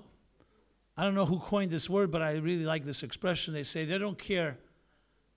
Someone doesn't care how much you know until they know how much you care. when there's empathy and care, then and when you hear that, it's more brilliant than all the brilliance. And with every word dripping out of the Rebbe's mouth, dripped the care, the empathy, the concern for the individual, for the Jewish people, for the human condition. So I want to amplify a point or two I made, to share some anecdotes. My early years when I started writing Farbrengens, so as I said, writing Farbrengen really consists of two skills. Well, more than two, but two basic skills. One was chayzer. Chayzer means the ability to really listen well, to the point that you can retain it, that you can then repeat it almost word for word. And the second skill was writing, actually writing it down. Not everybody that remembered well could write, and not everybody that could write can remember. Few of us were able to do both. I was blessed with the ability to do both to some extent. So I want to share one or two stories and as well as insights to the process, because this too can teach us tremendous things in life. You know, people always ask, how is it that you remember so many hours? Was it a gift? Is it photographic memory? And just to emphasize the point, when the Rebbe spoke, it wasn't 5-minute talk. It wasn't 10 minutes. We're talking about hours. So a talk could be an average 30 minutes, 40 minutes, sometimes an hour or more. But accumulatively, if I bring them with the nigunim, the songs and the l'chaims in between, could be 5 hours easy, 6 hours, sometimes longer. Now, just to make the point even more poignant, the Rebbe's pace of speaking, when it was recorded and transcribed, it was 1 hour of talk yielded 20 pages, double-spaced, 8.5 by 11.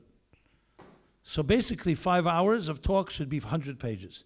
That's how we would gauge ourselves, because Shabbos, there are no recordings, so how can we produce that? So the Rebbe spoke of Farbrengen that went, let's say, from 1:30 Shabbos afternoon till 6:30. That's 5 hours. The Nigunim should yield around 100 pages. 5 hours, a little less maybe. So we were pretty good. We were able to, out of 100 pages, produce 97 without redundancy. So that's not just writing the highlights, a summary. It's actual full transcripts. So how is that possible? To be honest, I don't even know how it was possible. We did it. But there are some tricks of the trade, which I'll share with you. Now, just to make it even more intriguing, when Simchas Torah was on a Friday, there were 4 Farbrengens before we could even write down one word. Thursday night would be a Farbrengen before the hakofas, the dancing, for around 3 hours. There was a Farbrengen Friday afternoon. There was a Farbrengen Shabbos afternoon, 1:30. And there was a 4th Farbrengen before the sundown, Shabbos late afternoon. Until Saturday night, after the Farbrengen, that's when we began first being able to document all of this. And remember, this is Simchas Torah with l'chaims and dancing, which aren't exactly conducive to memory. It was not an easy feat, to say the least. So I want to share with you an insight from Chassidus that I can assure you will improve your memory by 20%. How do you like that? Money back guarantee. And I've tested it. So here's how it goes. Where do you think, what is memory? Most people think memory is a faculty of the intellect, right? You remember. You're a smart person, you remember things. It's not a faculty of the intellect, actually, so much as the ability to listen. To listen. Because, and here's the best proof, who remembers things best as a group? Children. Children. The stories we heard, the songs we sang, events that happened to us as children, even insignificant events, can remain etched in your memory forever. As adults, we're always trying to figure out gimmicks to remember this, to remember that. Now, children have definitely far less developed minds than adults. So how is it that children remember so well? The answer is because children know how to listen better than adults do. I know that sounds, any parent will tell you that's not necessarily the case, but you'll see in a moment. It may be hard to get a child's attention, but once you do, a child remembers. You know why? Because children, their minds are not yet saturated with ideas. So think of a dry sponge. What absorbs liquid better, a dry sponge or a wet sponge? A mature mind is a wet sponge. It's full of ideas, full of developed thoughts, for good or for bad, things we've already processed, conclusions we've come to, prejudices we have. A young child goes to school, doesn't have any of that yet. So it's like a fertile, dry sponge type of mind that absorbs everything that enters. That's why it's so easy to teach children language. Try teaching a 20-year-old the ABCs. Who's going to have the patience to repeat A, Aleph, Aleph, Aleph 1,000 times? We're not going to have the patience. Children have that ability, and they just absorb. So the real secret to memory is not intelligence and intellect. It's actually the opposite, the ability to listen and put aside your intelligence. So in a way, in the mind, we have two wheels.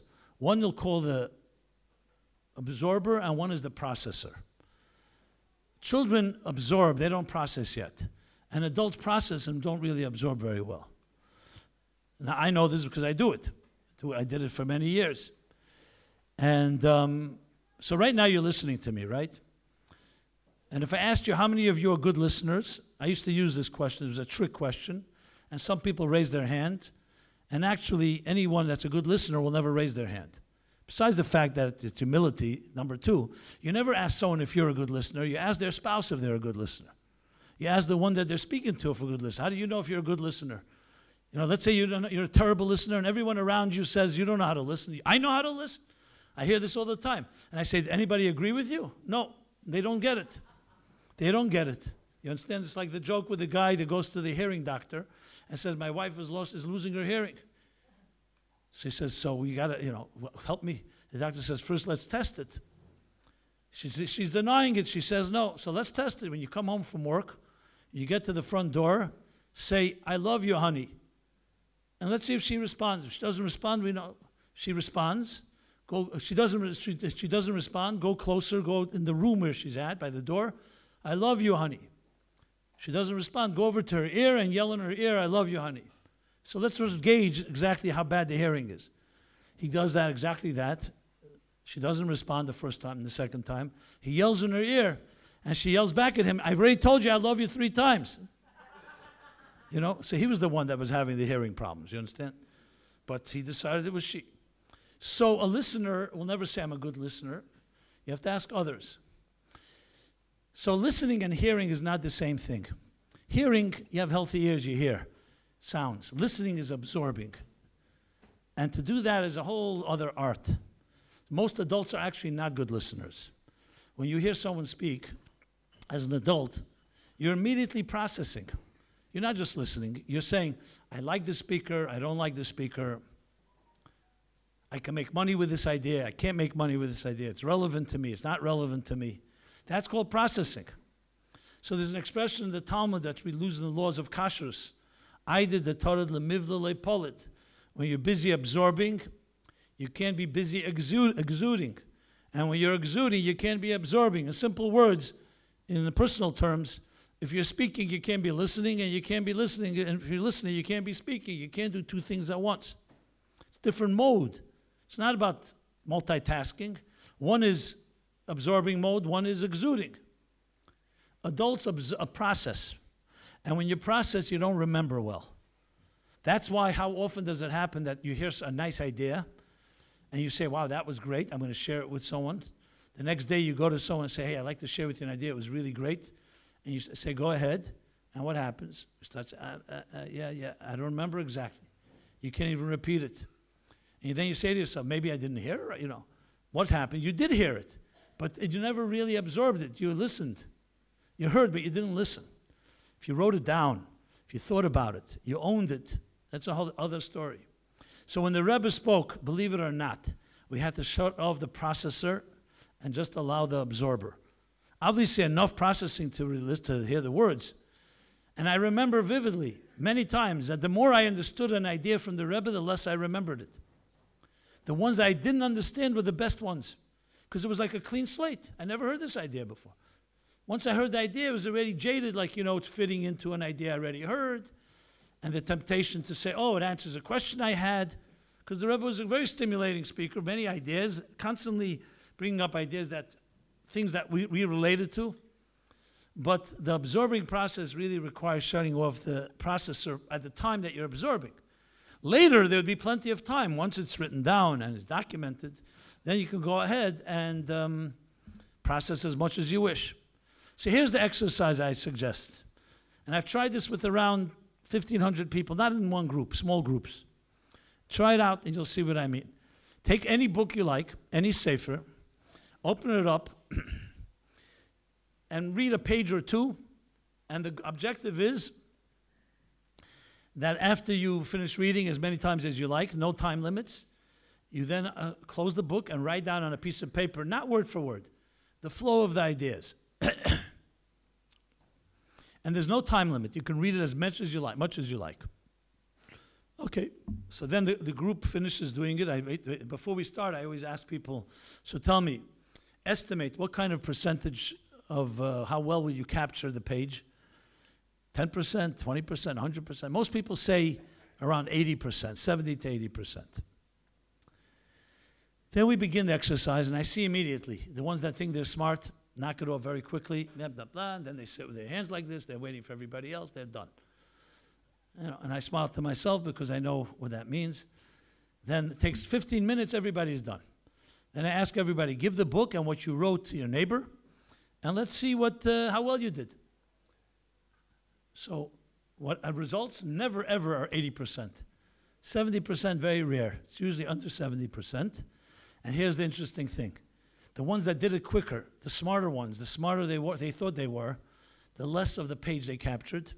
To the point, not once, quite a number of times, people wrote things that contradicted what it said in the book. And when I asked them, how'd you do that? They said, I didn't agree with it. But that wasn't the exercise. That wasn't the exercise. And they didn't even hear what I said. The exercise was not whether you agree, just capture what it says. Because you don't agree. Later you can rebut it. You can argue with it. Second time around, we do it a second time, and now everybody got humbled. You're not as smart as you think you are. You're not you don't remember as well as you think you are, or you do retain. So this time around, half hour, everybody, and the smarter ones, they take their time. You read the book again and again and again until they finally close it and they write. And it always goes up by around 20%. That's the guarantee. That's how I know. Try it out once, and you'll see. Once you see how not well you do it, that already is the beginning. Because as soon as you convince yourself, I don't need to concentrate, I got it already, I'm a smart guy. That is the undoing. So the secret really to memory and to remember the Rebbe is one word in Chassidus. It's called bittul, which is essential in everything in life. The ability to get yourself out of this aside, as I mentioned previously, and just listen. A man is speaking. Obviously, it helps when we thought that the Rebbe, like a Moshe Rabbeinu, was coming down from Mount Sinai, telling us truths that can change your life. And it's on Shabbos and Yom Tov, and if you don't remember it, it'll be forgotten. That, of course, creates a sense of urgency. Nowadays, sometimes I speak to someone, and I'm daydreaming, and they say, so did you hear what I said? So I don't want to insult them. There's a trick to that. You always say, can you rephrase it, Which means I didn't hear a word you said, and, Can you rephrase it? Do you ever try that? Do you ever do that? Huh? I've done it once in a while. And then they say, 1 second, you heard the Rebbe's word 5 hours, you could remember the Rebbe, you can't remember 5 minutes of my words. So I don't want to be the one that breaks it on them that I don't hear any history unfolding in what they have to say. So then I'm also lazy, I also don't apply my mind, and I don't remember it as well. But we all can remember a lot better than we can, but it's not about memory, it's about the importance of it.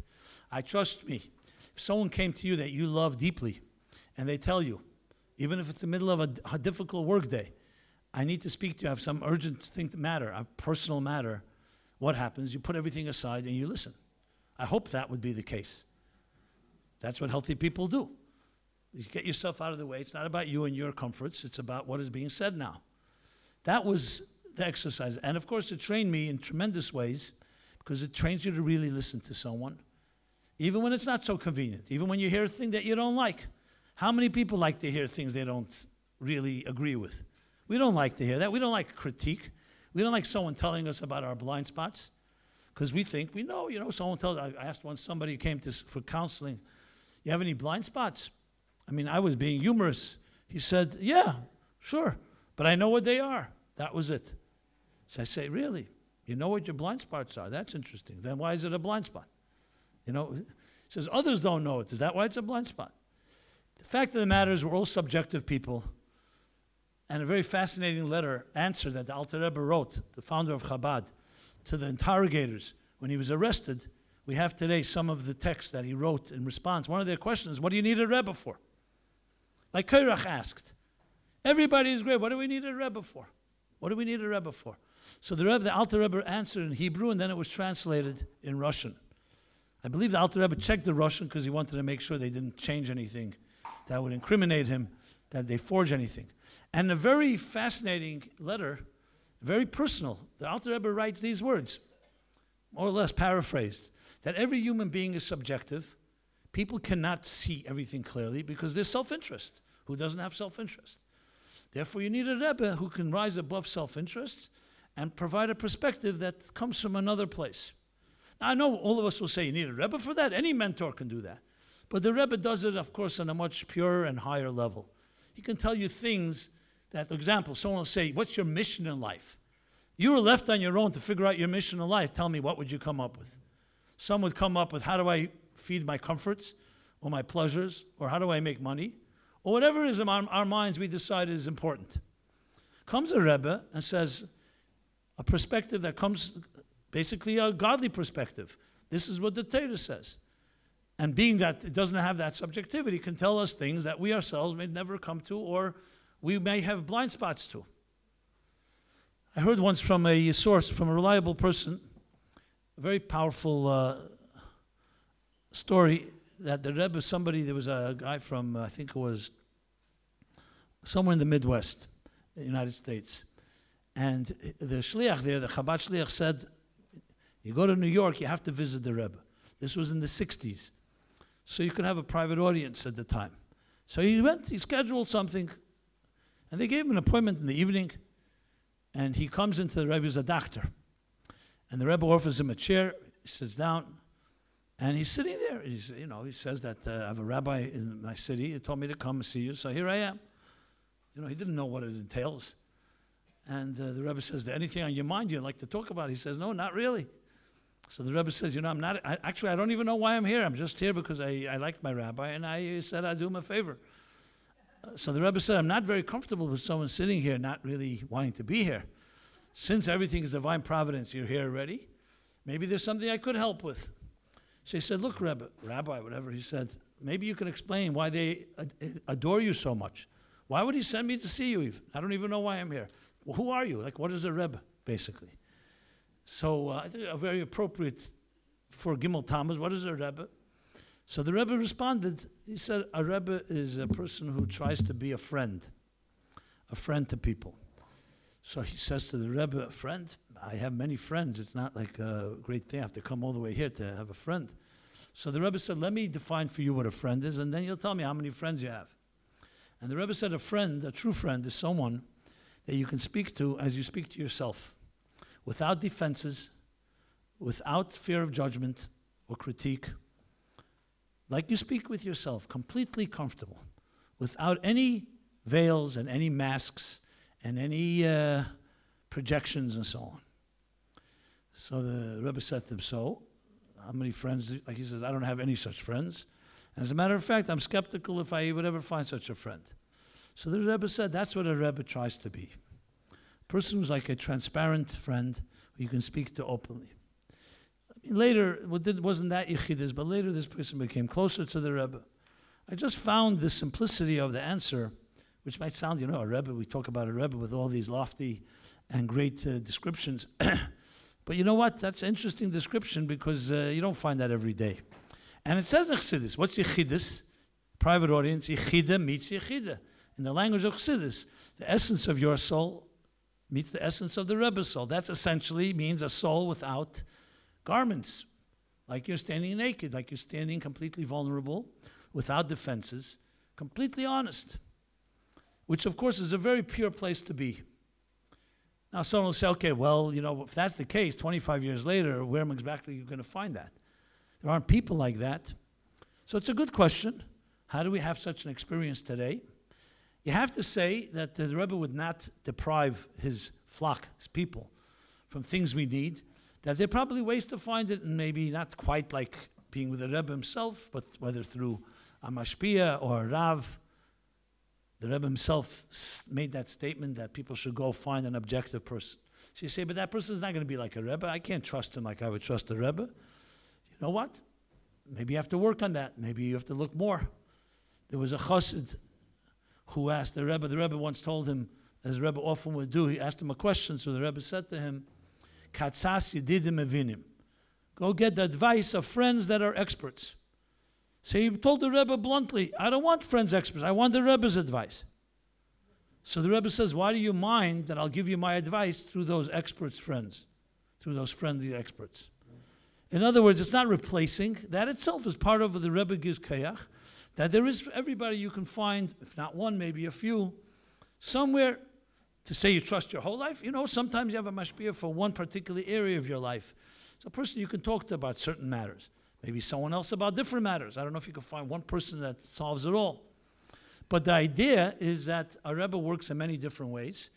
And why do you mind that? I'll work through that so that you did Maven. I'll give him the strength and the insight to give you the right answer. And an answer can come many ways. Sometimes an answer can come from a cab driver. It can come from harbe shluchim lamokim.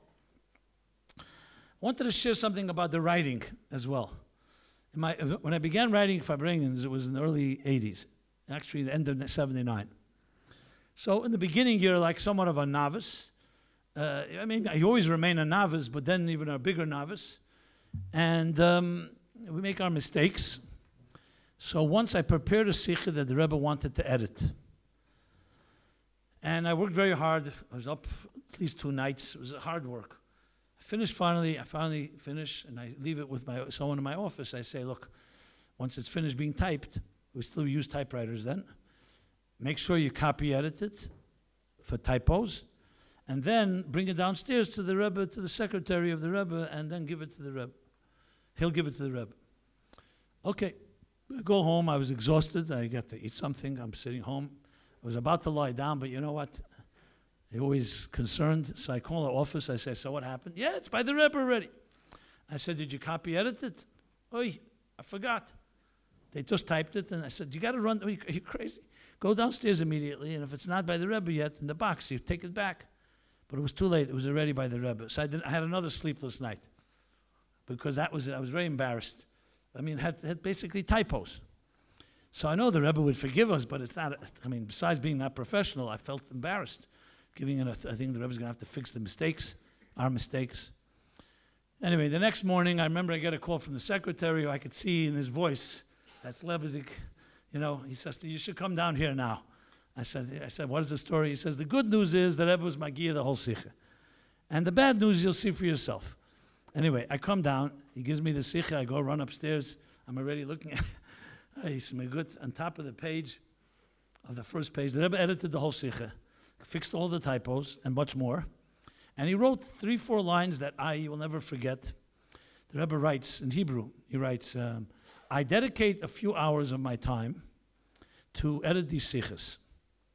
So I can use the time in 2 ways. Aleph and Beis, the Rebbe writes. Aleph, to fix your mistakes. Or 2, to add more, you fix your mistakes, and I will add more depth and more Marmikemis, another insight. And then the final line, the Rabbi writes, V'abchira b'yotchem. And it's your choice to decide which one I'm going to do. Whether I'm going to be your copy editor, basically, or am I going to add. So you can imagine it was not pleasant, to say the least. Obviously, I wrote back to the Rebbe. I apologized. I took full responsibility. I was not going to say the guy in my office made a mistake. I said, yeah, it was and I asked Mechila, whatever. A few weeks later, actually, in a Farbrenegen, which was not uncommon, the Rebbe reacted to it. Nobody knew except me what he was talking about. Because in the middle of the Sikha, the Rebbe was talking about something else completely. The Rebbe says, I think it was the context was tshuva or something, and the Rebbe says, every human being, shgias miyovin, Everybody makes mistakes. The question is whether you learn from your mistakes or you don't. So I mean, maybe the Rebbe was referring to other people, but to me it was pretty clear 3 weeks later that it was that the message was very clear what it meant. As a matter of fact, it helped me many, many times because we make mistakes. Besides the fact that the Rebbe's insight about making mistakes and learning from them, but I'll tell you what a bigger thing that I learned from this, which I think is very relevant today, years after Gimmel Tammuz. And that is, I mentioned before, initiative, the Rebbe, throughout his nesius, his leadership, was consistent to the T. I never saw an exception. He met you halfway. Your initiative was always vital.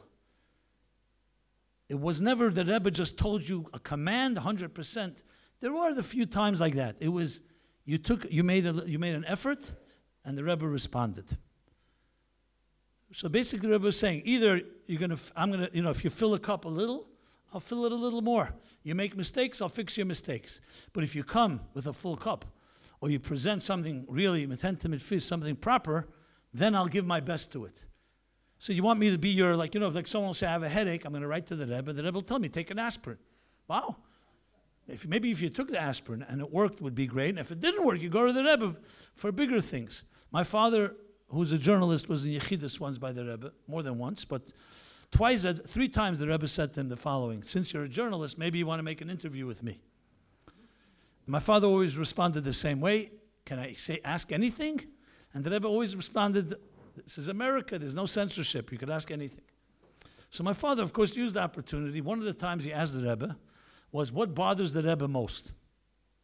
The Rebbe told him he could ask, so he decided he's going to ask. He, of course, didn't say, I'm asking. He says, the Mevil Vis, the Elam will Vis, whatever. What bothers the Rebbe most? And you got to hear the Rebbe's answer. The Rebbe says, I'll answer with a story. There was once a moshel, I think the Rebbe said, a moshel, an example.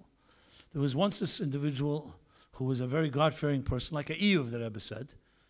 But then there's a Kitreg L'mayla. He was blessed with family, with parnosa, with homes. He had everything one could ask for.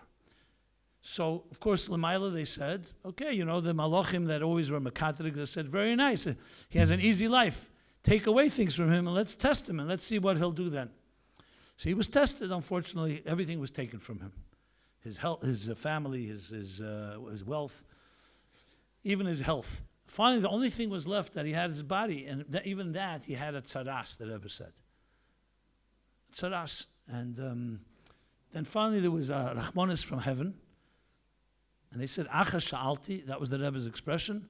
Ask for one thing, you're granted one request, and whatever that request is, Hashem will grant. At that particular moment, the Rebbe smiled and said he had a terrible scratch on his back. So, it's very disturbing. So he asked for a sherbel. A sherbel is like a shard, like a back scratcher. And so he granted his request, because at that moment, his discomfort was so intense, he forgot about everything. He could have asked for anything. So the Rebbe said, what bothers me most is when people ask me for a sherbel, then we can betten avonim tevis margolius. When you could ask for treasures and precious stones, you're asking for something to get rid of your little discomfort. So it reminded me, when I heard that from my father, what the Rebbe wrote to me, that you want me to fix your mistakes, I'll do that, fine. I'll spend my few hours fixing your mistakes. Or do your part and I can give you so much more. I was teaching in Beis Sufka many years ago, and there was the group of girls coming to seminary in, I think Melbourne it was. And since I was graduates, 12th graders, so 2 of them came over to me and said to me, they both wrote to the Rebbe about them offered to go to Melbourne, and they got different answers. Now, I want me to help them understand. Is it their soul's destinies? One girl got an answer giving her a bracha, she should go and be matzliach, kanze bracha. The other girl's answer was to ask her parents. So they're asking me, like, is it some spiritual thing? This girl's destiny is to be there and this one not? I assumed there wasn't a spiritual destiny thing. So I said, do you mind if I see the letters you wrote to the Rebbe? Oh, there you go. You see the letters, everything becomes very clear. I read the letters. One girl writes to the Rebbe, I'm excited about this opportunity, going to a far country, fulfilling the Rebbe's shlichus, the challenges. I look forward to meeting new people, teaching, Shabbos, a whole very enthusiastic. The other girl writes to the Rebbe that I have this offer to go to Melbourne, but a whole lists of buts. I'm afraid I'm going to be away from my family. I'm not going to have the same type of culture, the food, strangers, who knows what's going on there, diseases, illnesses, the works. I'll go on with a whole list. So what do you think the Rebbe wrote? To whom? The girl that wrote like an adult got an answer to go. The girl that wrote like a child, what do you tell a child who tells you they're going to miss their mother and their teddy bears and blankets? You send them to their parents. So I gently explained it to her. I don't know if she understood or not. So not always is a mystical reason for things. Sometimes it comes down to simply, what are you bringing to the table? There were people who came to the Rebbe and said, Rebbe, listen, I need the Rebbe to be makar of me. And you know what? The Rebbe was a nice man. He was makar of people. And some people never asked for that because they didn't need it. They were mature adults. People ask me all the time, the Rebbe, did he ever give you attention? You wrote the Rebbe Sichos. I said, I never got any special attention, to be honest. No recognition. How could you handle that? I said, I was a mature adult. I had the greatest chus for me to do this. I wasn't looking for, I didn't need a babysitter. Now, we all have moments of need and so on. I felt that just doing it was my biggest bracha. I wasn't a little kid. I needed special attention. I knew I got my brachas. I did not need that.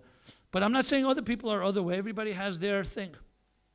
I saw recently a note from the Rebbe to someone. Someone writes, I don't know who this is. Someone wrote to the Rebbe. It's a ksav yad. I know, I saw it with my own eyes, so I know it's not a hearsay. He writes to the Rebbe that he wants to become more mekusher, wants to become more connected and more mekurev to the Rebbe, but he can't do it meteich ave, so he has to do it meteich yira. He can't do it out of love, he has to do it out of fear or awe, respect, especially considering that the Rebbe is tough. I forgot what words he used. Either the Rebbe is like very demanding or very tough. That's what he writes to the Rebbe. I don't know who would write that, but someone wrote it. So the Rebbe writes 1-2, where he writes that I can't do it out of love. In other words, it's not out of love for the Rebbe. It has to be more out of respect of the king. So the circles B'teich Yira, the Rebbe says, Imkenu be'emes, if that's taka true, that you can't do it through love, only through awe, so I'm sure you're going to add in Teirer mitzvahs B'teich Yira Shemayim, with underlined the word Yira Shemayim. What are you giving me this awe thing with me? Have Yira Shemayim to the Eibishter if you want Yira. That was one. Number 2, he writes that the Rebbe's personality is a tough one. So it's not like you can't be friendly with the Rebbe. You have to be more like a soldier with Yira. The Rebbe writes about that. That's my personality. The Rebbe circles the word, the Rebbe's personality, and he says, "Eineni makir adam ze b'chlal." I don't recognize this person you're writing about, and kiyodua she'eni mechayev eze ish be'eze inyan. That I never impose myself on anybody in any matter. That's what the Rebbe writes. So I know where you're getting this image that I'm like a scary guy, whatever. But the word the Rebbe said, I don't mechayev anybody, which is true. The Rebbe spoke, and he left people make choices. Because the Rebbe understood the wisdom of restraint and the wisdom of expecting people to be adults. Now, there was plenty of prices the Rebbe paid for that, because not everybody acted like adults, let's be honest. There's many things that were behavior that was not exactly fitting. But it seems to me, at least, that the Rebbe preferred to give that respect to people, that you do have some, is it true independence? At least you think it is, to better have someone make the choice and own their choices than the Rebbe imposing himself. And I believe that's why Lubavitch exists today. Because had the Rebbe done it in an impositional way, like this is my command, and the people didn't personally internalize it or own it, I don't know what it would look like. I once was by Farbrenegen as a bocher in 770. I think it was Rabbi Jacobson, no relation to me. It was Farbrenegen. And he said, there was a famous line, famous word, the Friedrich Rebbe said that the Zayde, the Rebbe Marash had gehesen. The Rebbe Marash commanded his chassidim to do things. He said, my father had gebeten. My father asked people to do things. And I suggest people to do things. That's what the Friedrich Rebbe once said. So there's gehesen, commanding, requesting, and suggesting. And then Sol Jacobson said, on the Unser Rebbe, He doesn't even suggest. He calls you in, and Kavyochel, he's asking you your advice. He says, and that asking your advice is stronger than the command of the Rebbe Marash. Because like the Rebbe once, this Adkan, the Rebbe once said, the difference between Teirah Shebiksav, Teirah Shebal Peh, and a Minig Yisrael. So there's 3 levels of bittul, or 3 levels of love. There's a love where someone asks you to do something that you love, you do it even if it's inconvenient. That's what love is. A second level, even deeper, even if they don't ask you, they just allude. They hint. So you can make believe I didn't hear the hint, but if you love them, you'll do it anyway, even if it's inconvenient. And the Rebbe said that's still not the highest level. The highest level of love is where they didn't ask you, they don't allude, you anticipate what would someone you love enjoy. And then you go do it. And it's completely unexpected. They weren't expecting it. And that's the highest level, because you did it from your own volition. And the Rebbe said, Teirah Shebiksav, Hashem says, this is our agreement. I'm your God, and you do what I ask you to do, even if it's not always easy. Teirah Shebal Peh is like a midah, the Raisa, like a midah, the later Mizabah Raisa. There's nothing in the oral Torah that's not hinted to. It's all hinted. And Jews did it anyway, and embraced it and developed it. So that's deeper. And then a Minig Yisrael doesn't say anywhere in the Torah. But Eden thought to themselves, what would give the Eibush to Nachas? What would give God satisfaction? And they went ahead and did it. So the Rebbe said, so Teirah Shebiksav is the Sholosh Regolim, Pesach, Shavuos, Sukkos. Minig, I'm sorry, but Divrei Sofrim is like Chanukah and Purim, or Simchas Beis HaSheva. And then Minig Yisrael is Simchas Teirah. It doesn't say anywhere in the Teirah Simchas Teirah. And when do you dance most is on Simchas Teirah. Why? Because that expresses the deepest love, not when you were commanded, and not one that you were even asked or alluded to, one that you initiated. But that's also coming from a connection. But it's coming a connection that comes from that deeper place. It always seemed to me, and till this day, especially after Gimmel Tammuz now, that we're in that type of place. Because Begoli, in a revealed way, the Rebbe is not Farbrenegen. It's like we all can go now to New York and just bask in the Rebbe's glory. And the Rebbe Farbrengens and dance with him on Simchas Teirah, Rosh Hashanah, Yom Kippur. I mean, no words can describe, nothing can replace that. We don't have that right now. So what do we have? We can talk Farbreng, but we have something that in a way is deeper, even though we didn't want it. And that is, now it's your initiative. If we come out together, it's not because we're coming to Farbrengen of the Rebbe Farbrengen.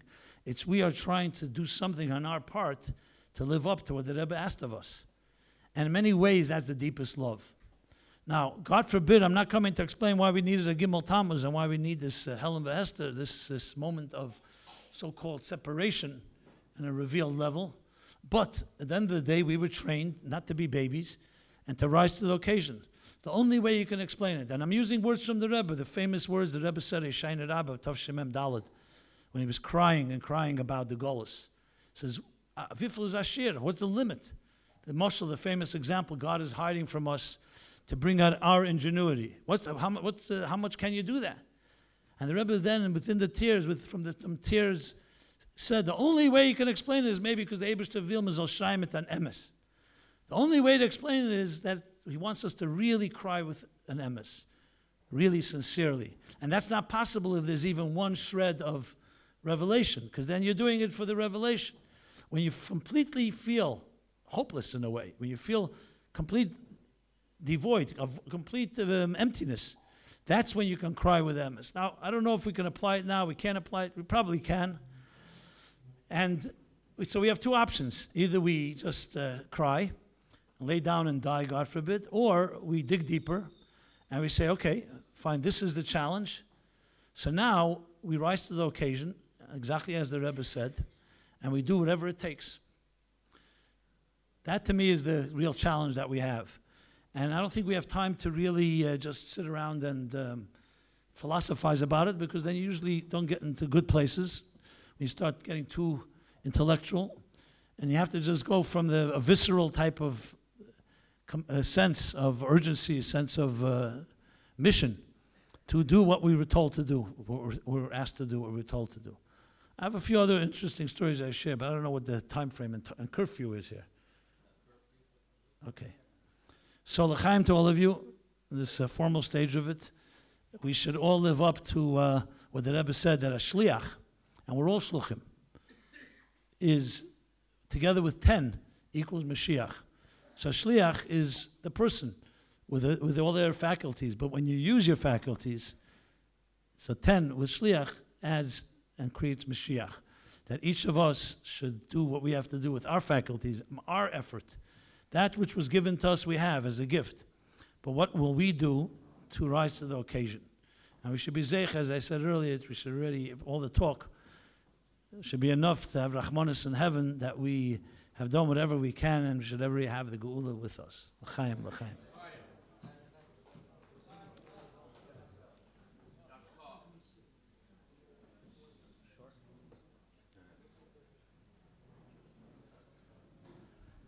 Yasher Koach. Just want to express a Yasher Koach, public Yasher Koach to Rabbi Elimelech Levi for organizing this event, and to Rabbi Yehuda Niyazov for playing the music. And he has had particular Mesiras Nefesh, as he just arrived himself, like Rabbi Jacobson this morning, and he still came and he hasn't fallen asleep yet. But he's about to do so. Yasher Koach. And now there'll be a Farbrenegen. People will come together, come close to the table, and we'll just do things the way they're done. So Yutas Kislev is summer. So it's a long Shabbos. So I was there for a week, like a tour, speaking different places.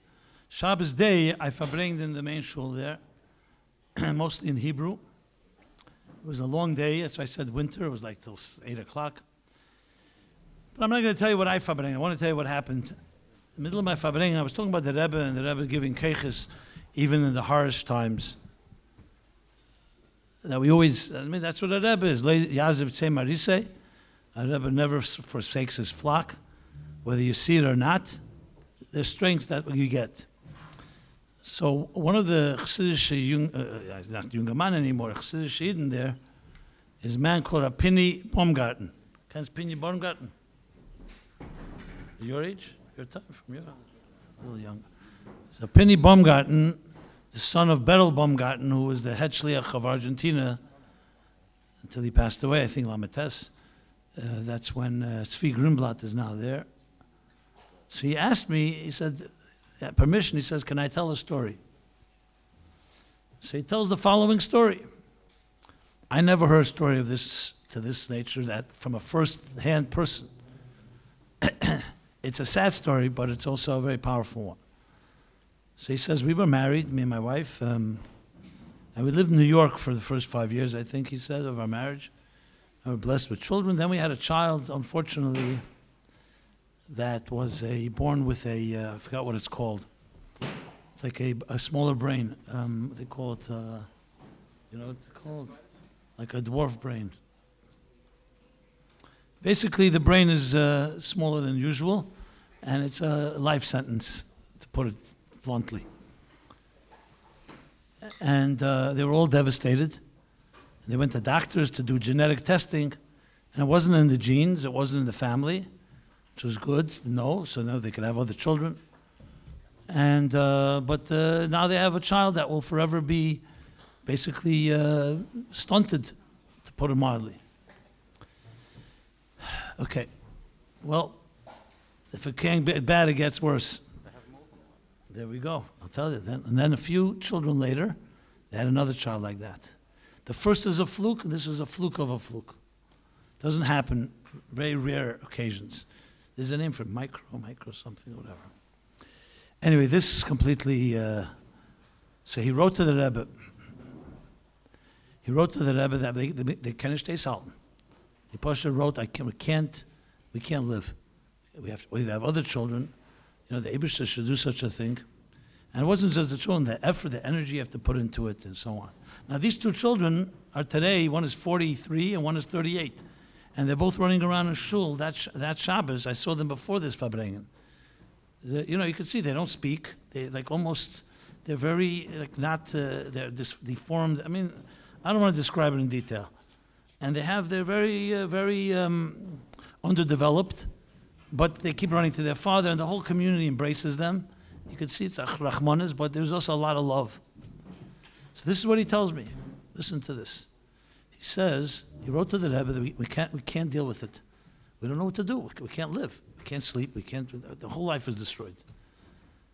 And Rabbi Chadakov, he gets a call a half hour later from Rabbi Chadakov, the Rebbe's secretary, to come to 770. He comes to 770, come to his office. Rabbi Chadakov had a very small office, literally like a closet. Am I exaggerating? Mamish like a closet, like a clothing closet that he sat in. Maybe 2 people could fit in. So he comes in, Rabbi Chadakov stands up, puts on his kapote and his gartel and his hat, and he says to him, the Rebbe told me to tell you these words. I'm repeating exactly what he said to me. Zogem. I'll translate. I'll say it in Yiddish, then I'll translate. Zogem. Als soll nicht aufhören klappen auf mein Tier, und viele nicht empfern, und viele mit Sorgen nein, soll klappen und klappen, und viele herabbrechende Tier, weil auf dem mir geschickt meine Schamme da lamata. Und dann stammen kein Rachmanis auf mir. You understood all that, or do you have to translate? Yeah, I will. It's hard to translate, but let me say. The Rebbe said to him, to tell him that he should keep knocking on my door and knocking on my door and never stop. And even if I don't answer the door, and even if I say no, he should not take no for an answer. He should keep knocking and not have rachmanis on me, don't have any compassion on me, because this is why my neshama was sent down here for this reason. That's what he told, and he sat down. So I asked him, I said, so what happened? He says, I'm still knocking. This was 2 years ago. I asked him if I could repeat. Well, he said the story in front of hundreds of people. But I still asked him if I could tell the story with Shem Emre. He says, absolutely. He says, I tell the story to everyone who has a tzara because I got this answer. I said, so what did it do for you?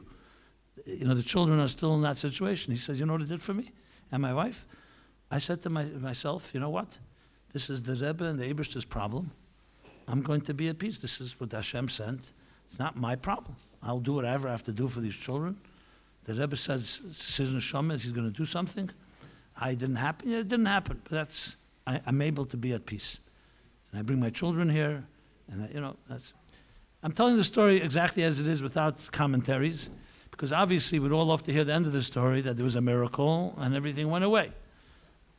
Sorry, I can't report that. But, correct. But I tell you the story as he said it. I never heard something those issues from the Rebbe. If I would have heard it from a third party, I'd be skeptical. Did he say exactly like that? Did he ever say minus Shama came down? But that's what he said. So I think it's important to know, especially all of us have our own challenges. Everybody, Yod Inish B'nafshe. If you don't have challenges, God should bless you. You should always be B'tei V'anida V'anigla, and everything should be great. But sometimes you don't always see God in light. Sometimes you have to see it in darkness. And we should never know from that, but the Rebbe's a Rebbe, he's there with you no matter what. And the joke goes, of course, that the Breslover have payers. Why? Because if they end up in Gehenna, so the Breslover promised them that he'll pull them out by their payers. And by us, they say that if you end up in hell, in the burning fires of Gehenna, as they call it, so the Rebbe will stretch out his hand. No, but he's not going to schlep you out. He'll give you $1 and say, Atzlach, and your shlich is there. That's the way they put it.